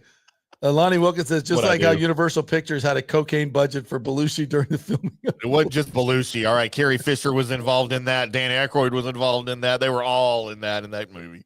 By the way, that's the first rated R movie I ever saw in a movie theater. Oh, really? Blues Brothers. Was that rated R? Yeah, I Why? snuck in. I left school. I think I was in 5th grade, and me and my buddy left school, rode our bikes to the movie theater in Carrollton, Texas here. And One of the greatest movies of all time. And snuck in to watch it, and then snuck back in school a couple hours later, and like nobody ever knew. Yeah. One of the greatest movies of all time. So good. The Ray Charles shake your tail feather scene. Oh my gosh. Is one of the greatest scenes of all time. He's like got his blind glass on. He's like running a pawn shop, and they come in to get their musical instruments back, and he's like sitting at the pawn, and then some kid walks in and tries to steal something. He picks up a gun and fires. Steals a guitar. Yeah, trying to steal a guitar. Oh, pulling those young kids today. He's blind, shooting a gun. That's such a great flick, man. Aretha Franklin was great in that. Franklin's the scene where he comes get the respect scene. Oh God, if you ever Cab Calloway was great in that. Orange whip, 3 orange whips. The John Candy scene where he comes to arrest him. And oh God, that is one of the greatest movies of all time. Love that. And that was the only other time I'd ever seen Carrie Fisher in a movie other than like Star Wars, because I hadn't even seen Empire Strikes Back yet when that came out. Yeah, that came out the same year as Empire Strikes Back, and so Carrie Fisher's like holding a gun and smoking a cigarette in the movie, and I'm like, "Wait, Princess Leia smokes?" That's like in 5th grade, you know. I'm like, "Oh man." Lonnie says, "I'm 31, but I feel 80 thanks to Stu and Tom Ricketts." Yeah, I'm with you. Oh yeah. All right, let's take a break. When we come back, I want to get into the Richie Incognito Jonathan Martin deal. Cam Ward has some thoughts for people going to draft him. Some thoughts on the Delta flight that ended up upside down in Toronto. Did you see this video? Yeah, I've seen several videos. Oh my God. We got a big baseball game in town today that counts. Big news for Wade Boggs. We got that. And probably some other little ditties that we'll get to. Quick break, back in 3. Stay with us. Hurricane Helene put a hurting on Tampa Bay, and for many of you, the rebuild will be a long process. You must beware of unscrupulous contractors offering up quick fixes for incredible prices. It's a scam. So go with long-standing, reputable companies like Third Generation Plumbing and AC. My friend John Rodriguez has been serving Tampa Bay since 1995 with hundreds of 5-star reviews. If you need a new AC system or any home repairs from Helene, they will work with insurance companies to get you taken care of quickly, expertly installed, of course, and a 1-year maintenance plan and 10-year warranty included on all AC units. 0% financing for 60 months. Contact them at thirdgenerationplumbing.com or 813-961-8024. That's 813-961-8024, thirdgenerationplumbing.com. So many of our Tampa Bay neighbors are finding out the hard way from Hurricane Helene that homeowners insurance does not cover flood damage. You must have flood insurance. It's a separate policy.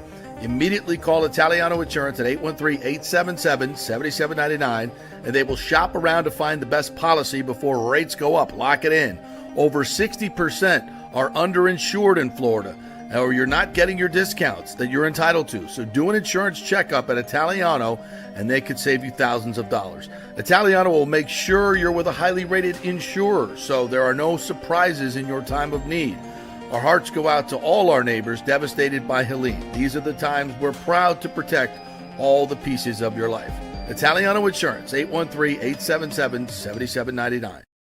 Ciao, Paolo Tini here, owner of Caffè Paradiso, voted number 3 People's Choice Award on Open Table. I want to thank all our loyal family of customers that have been enjoying our great traditional Italian dishes we make from scratch every day. It's a great family story we're proud of. Our family moved from Rimini, Italy in 1984. My dad, Caesar, started Donatello, and that's where I got the start in the restaurant business. I started Caffè Paradiso on South McDill in 1995, and we've been there ever since. From our traditional ossobuco, a veal slow roast for 4 hours, to our daily fresh catch, the Gruppo Paradiso, with a piccata sauce and lobster claw meat, homemade pasta like lasagna, farfalle salsicce salchicha, which is a bow tie pasta homemade with fresh sausage. Hold on a minute, JP's favorite. I love it. So come and have a glass of wine with me on South McDill. Get a reservation on Open Table and see all our 5-star reviews. Ciao, see you soon at Paradiso.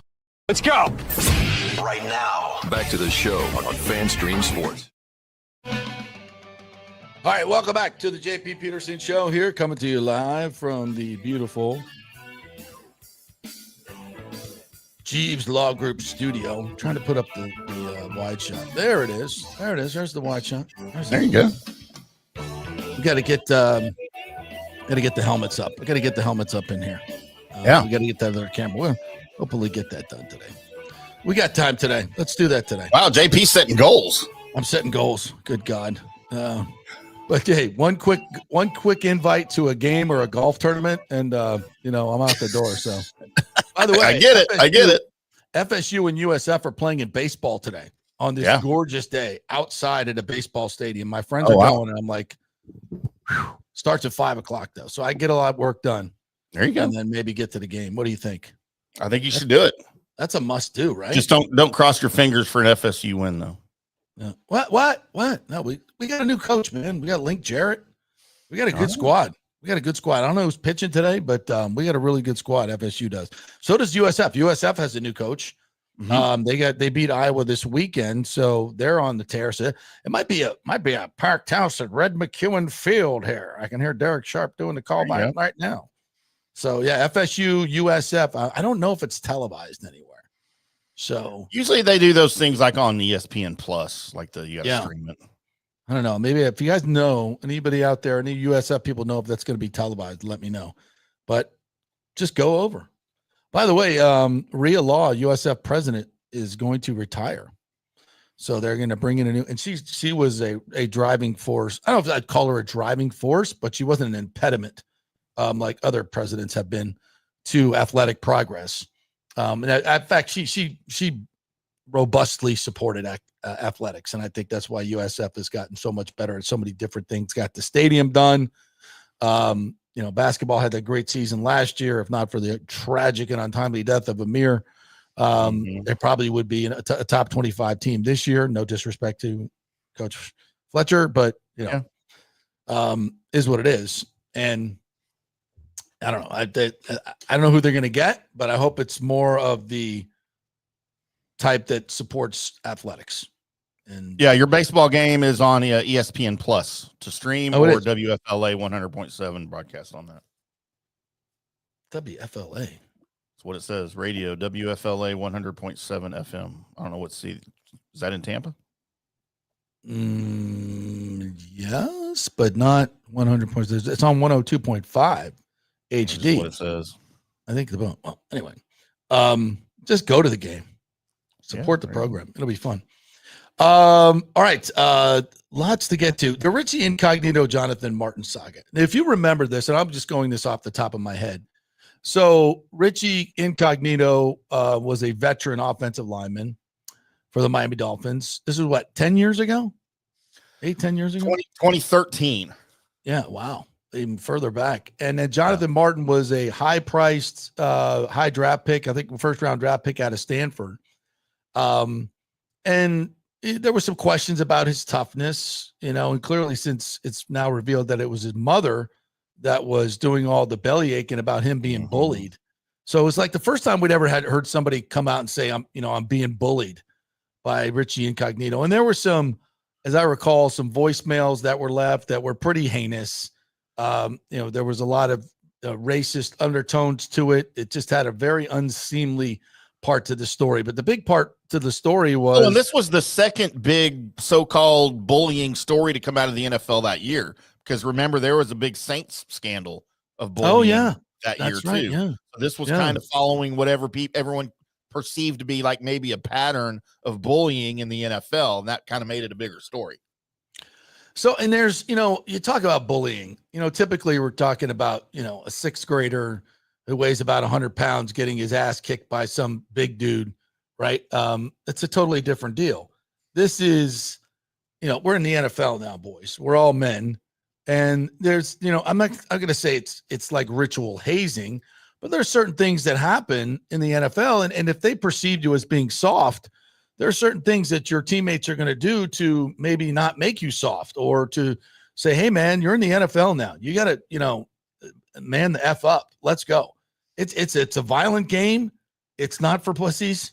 And it's, this is not, it's different. And my livelihood depends on your depends on how you play. Like, you're affecting my livelihood if you're playing like a wuss. And so, again, I don't necessarily agree with all the tactics that Richie Incognito used, but then he got suspended. If I'm not mistaken, he was out of the league for like a year and a half. Cost him big money. Yeah. So anyway, he eventually just walked away. He never came back. He just walked away from the game. Right. And never went back to football. Incognito came back. Yeah, sorry. Yeah, but he was suspended for a year, was he not? He lost at least $10 million because of this. Yeah. That's a lot of money. It's a lot of money. Yeah, especially 12 years ago. So and so it came out yesterday that his Jonathan Martin said, it was really more my mom that said that. So Jonathan Martin has come out and said, because he's back in the news for some other stuff that he's doing. He's since football, he's gotten his bachelor's degree. He's gotten a master's degree.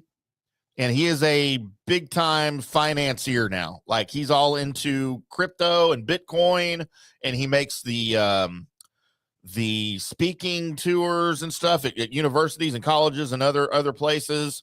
And he never, ever talks about his time in the NFL. As a matter of fact, when he is introduced at these speaking engagements, he asks, you can say I'm an ex-professional athlete. That's as far as I want it to go. He doesn't really look back on his time in the NFL, because although maybe bullying didn't take place, it wasn't the best experience for him. Okay. He wasn't very good. All right. And that's kind of what started this whole thing. When he joined the Dolphins alongside Richie Cognito on the offensive line, the team asked Richie Cognito to sort of mentor him, big brother him. Right. Well, sometimes when you're a jerk, like Richie Incognito still is. All right. Yes. Bullying or whatever, big brothering there's a lot of tough love involved. And so There were situations maybe where there were, racial things, because Jonathan Martin's Hispanic and black and all of these things. So there's no question all of these things happen. Well, he used to go and talk to his mother about this because he just needed to talk about it. So his mother is the one, as you said, that went in and I think reached out to a local television station about this. It was never Jonathan Martin. However, when all of this stuff blew up, Martin didn't really do anything to necessarily stop it either.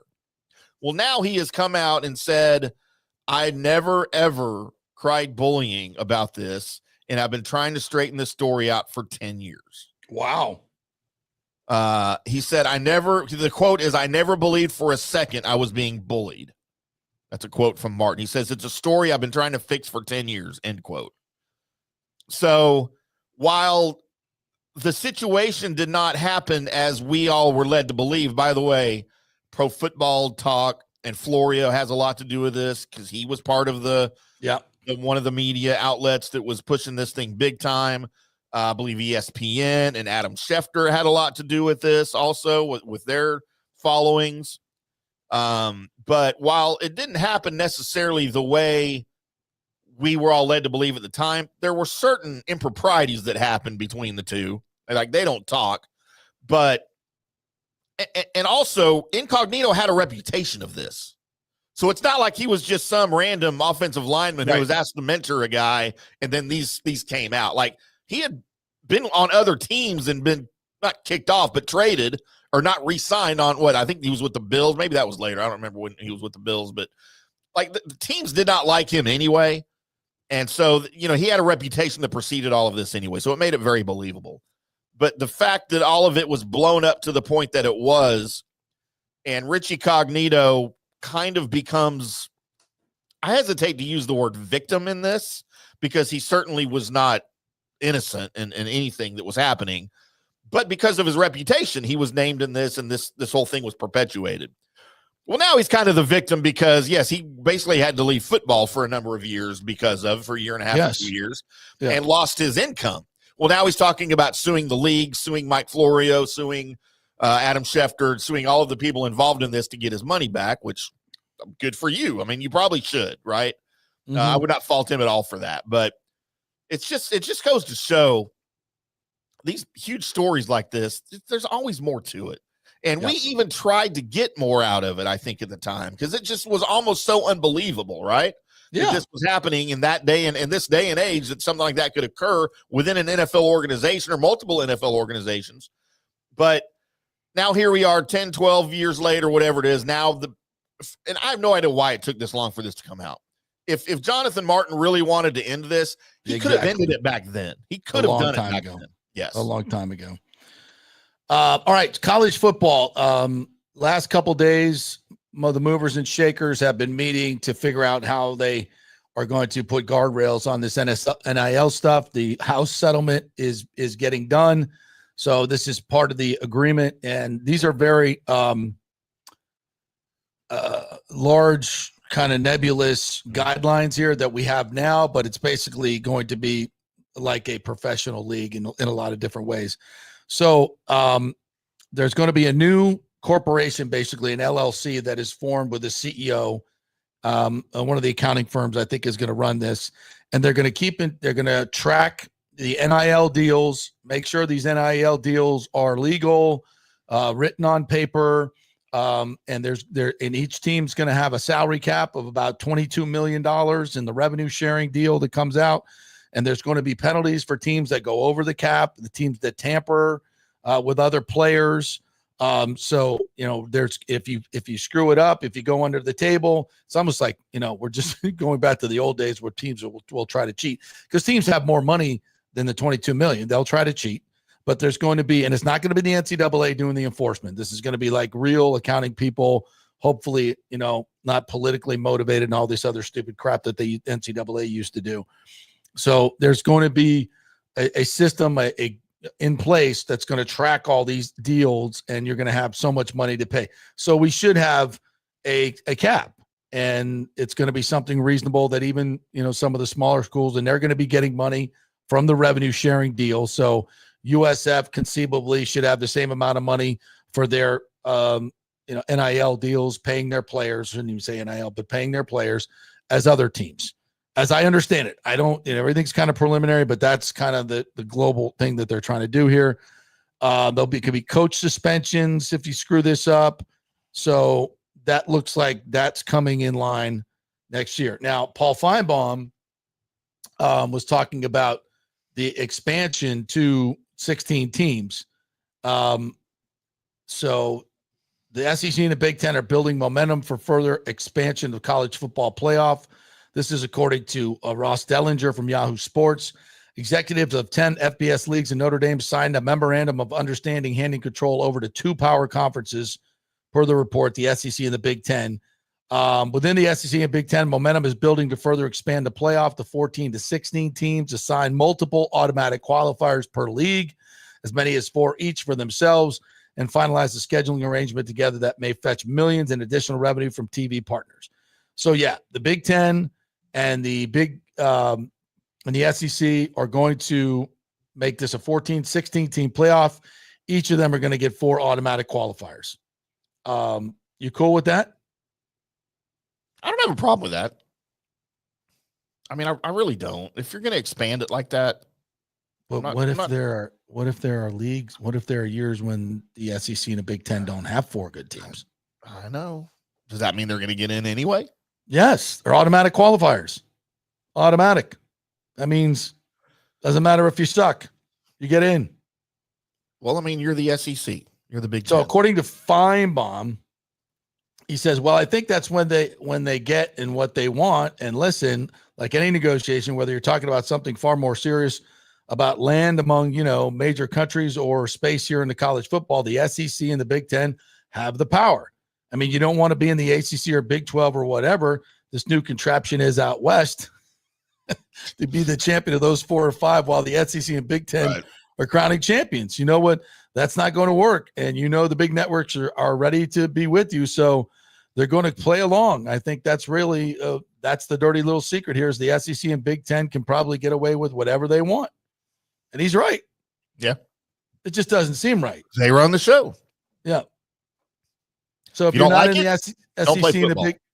if you're not in the SEC or Big Ten, F you. Kinda, yeah. Is I that mean, I don't what know it's how the become? I don't know how the Big 12 feels about that. I don't know how the ACC feels about that. I mean, I feel Not like well. last year, Not well. there were better teams in the Big 12 than there were in the SEC. That's right. And that's the whole thing.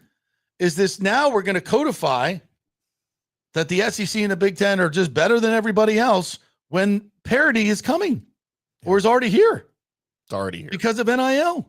And now we're going to set up a system where everybody supposedly can spend the same amount of money on players, but we're going to just grant the SEC and the Big Ten 4 automatic bids.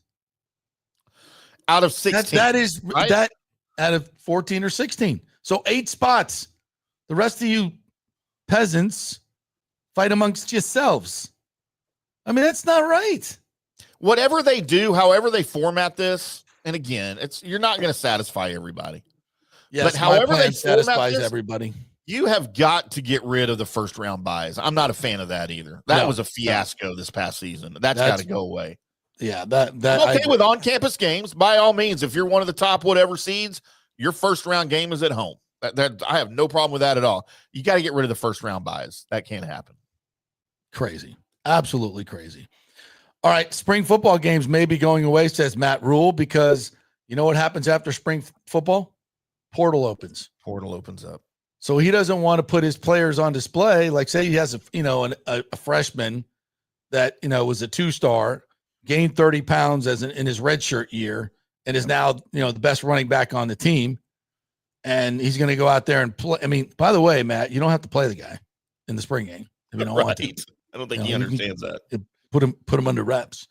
But, but this is what these college coaches do, man. They freak out. They're all so freaking paranoid. And I understand. You don't want to lose your best players. But if it's like, I got some guy that runs for 200 yards in the spring game, guess what's going to happen? Everybody's going to come pilfer my players. Everybody loves the spring games. Does it not matter what the fans want? Are we not ever thought about at all? Like maybe we'd like to see the spring games. If you can't hold on to your players, you can't hold on to your players. They're going to, and by the way, other coaches are going to find out and know. It's just, I don't know.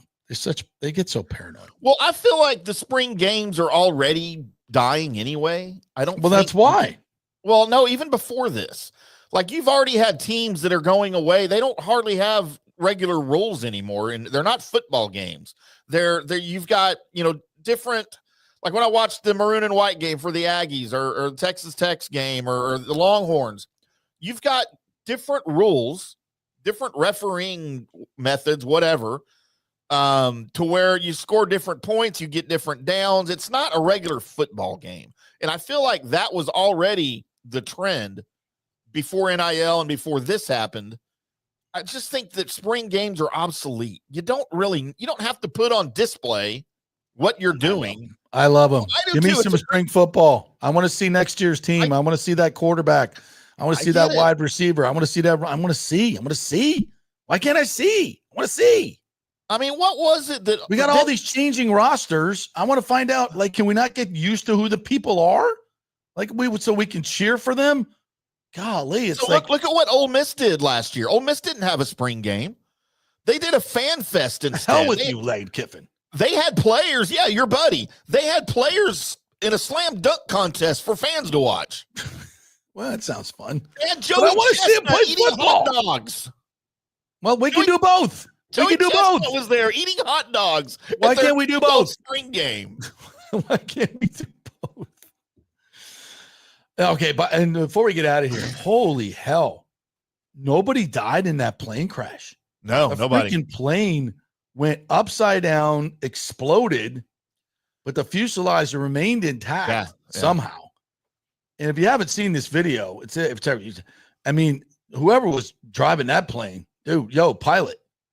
Can we set it down a little? He just slams the plane down. You could see it coming down, and and it's on the. Wasn't you could? Well, I don't know. We don't know because somebody was. God, I read so much on this yesterday. Someone was saying when there's snow on the runway, your depth perception is effed up, so you don't know how high you are above. It's like, well, aren't we cleaning off the runway before we land? What happened? Like, there are no runway lights. Could Couldn't see any lights. There's snow everywhere. Probably shouldn't be landing. Yeah, well, whatever. And then you can see the right landing gear just collapse because the plane gets slammed down on the right side, breaks off the right wing, which causes the left wing to flap up, which turns the plane over. And then everybody walks out of the daggum plane. God, thank the Lord, but holy shizbang. Assume How did that happen? positions. Yeah. But it looked like a normal landing. They wouldn't have been in crash position because it was coming down, and then it just like really dropped quickly, and it kind of slammed down, and the landing gear on the right side broke, and all hell broke loose. But thank the Lord, all those people made it out, man. That is crazy. I don't know if I'm okay to fly right now, JP. I know. I'm not. Look, I used to fly. I was a private pilot for a number of years when I could afford to do those things before kids came along. Right. And I might not fly right. Like Johnny and I are talking about driving to Tampa for the Valspar. We're actually talking about driving. Yeah, well, driving, I enjoyed. Well, I prefer to drive, not I-4, but just in general, I don't mind driving. Yeah, I'm supposed to take a flight on Thursday on Spirit. Uh-oh. Well, it's good knowing you, JP. I'll carry on the legacy of the show for you. and you know what else? It's going to be cold as hell while we're flying too. So, where are you going? Going to Atlanta. Oh, it is going to be cold in Atlanta. Yeah, little quickie. Buy you some Falcons gear while you're up there. Mm-hmm. Yeah, we'll be have lunch with Raheem. All good on that. I'd love to see Raw though. I know absolutely. You know what I do want to see? So, among the amazing things that Doge is doing and Elon Musk, Elon now says, I want to do a live audit of the gold in Fort Knox. Remember the Al Capone's vault that the Geraldo Rivera opened up live? Can you imagine? Let's do an audit of the gold in Fort Knox, because allegedly there's none in there, that the Rockefellers all stole it. Yeah, 1974. Since 1974, they've not done any audits on the gold, or there's never been any video pictures, or the only pictures you ever see of the gold are in black and white. Yeah, so you don't know what color it is. Yeah. By the way, yeah. I think is more likely than the thing being empty. I think there is billions of dollars more worth of gold in there than what everybody thinks, and the questions are going to be, where did all of that gold come from? No, I don't think there's any chance of that, given what we've learned about our federal government in the past 3 weeks. They just give money away for nothing. Yeah. Hey, why couldn't we have gotten a hold of USAID to fund our show? Dude, listen, this is one of the great business faux pas of our career. Yeah. Well, because we're old white guys. That's why. Number one. Because we don't think like that. That's why. Yeah. Well, I don't want to go there, but we don't. But I'm just saying that, like, if you look at all these programs, there's not that we're giving money for Guatemalan transgender surgeries. We're not a candidate. Sesame Street in Iraq. I don't think I could have produced that. So a lot of these things they're spending money on, we're just not. There wasn't a lot of old white guy run sports radio. Never got any money. Like, how can we? Like, none of that are on the list. Where's that on the list? JP, would you have a sex change operation in order to get $1 billion from the government? Oh, no, of course not. For $1 billion, tax-free from the government, you wouldn't turn into chopping it off for $1 billion? No. JP Trisha. No. Man, I might have to think about it. There's not enough money in the world to make me $1 billion. You're never going to be happy. My kids will be happy for a while, though, after I die. Well, I don't give you rat's ass. I mean, I love them, but no, sorry. You just chop it off for a bit. I know that's no. Chop off your. Okay, what about just chopping off the penis? You don't have to be a woman. No. For $1 billion. I use it a lot. I do too. Well, not yours, but I use mine. It makes me happy. No, I can't do. I'm sorry. No, I'm not. Clearly, look at me. I'm not a person motivated by money. Duh. No, exactly. Yeah. So anyway, all right. No, but I mean, we could have come up with something to get some of that money. I'm sure we should have. Maybe we still can. Yeah. Well, all we have to do is like apply to promote something that's We're gonna do a show on transgender, so we need $1 billion to fund it. I think I'm going to have some video and audio for tomorrow's show on that evidently CNN did an interview with this international track star that is a man, and he's breaking all these women's records. And it's like, and they're like, "Oh, Trump says you can't compete in the Olympics now. What do you think about that?" Well, I don't think that's fair. I don't think that's fair. What is wrong with us? What are we doing? Like, what? I mean, and the CNN's like, look, see, this is not fair. Is anybody watching CNN? Did you see that idiot this week on CBS News that said the Nazis' use of free speech is what caused genocide in of the Jews? Free speech was the problem. Yeah, that was it. I mean, how ignorant of history do you have to be? You can say anything now.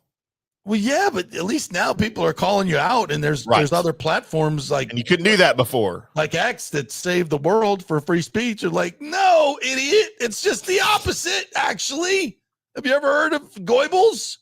Yeah. The Gestapo. I mean, the SS. Jiminy Christmas. No, Internet. There was no opposition media. It was all state media. Of course, she's for that because that's what they do. They get paid by the government to lie.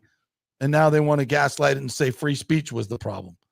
And now now Germans are arresting people for insults. You can go to jail for insulting other people now. Yeah.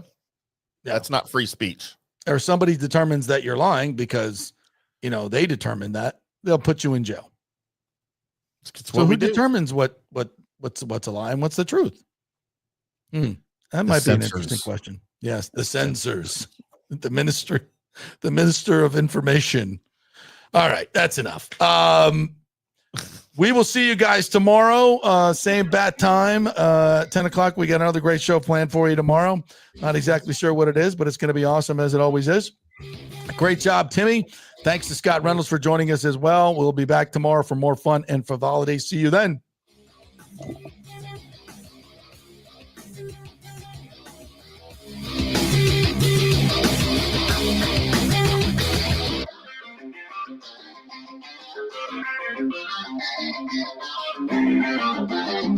you.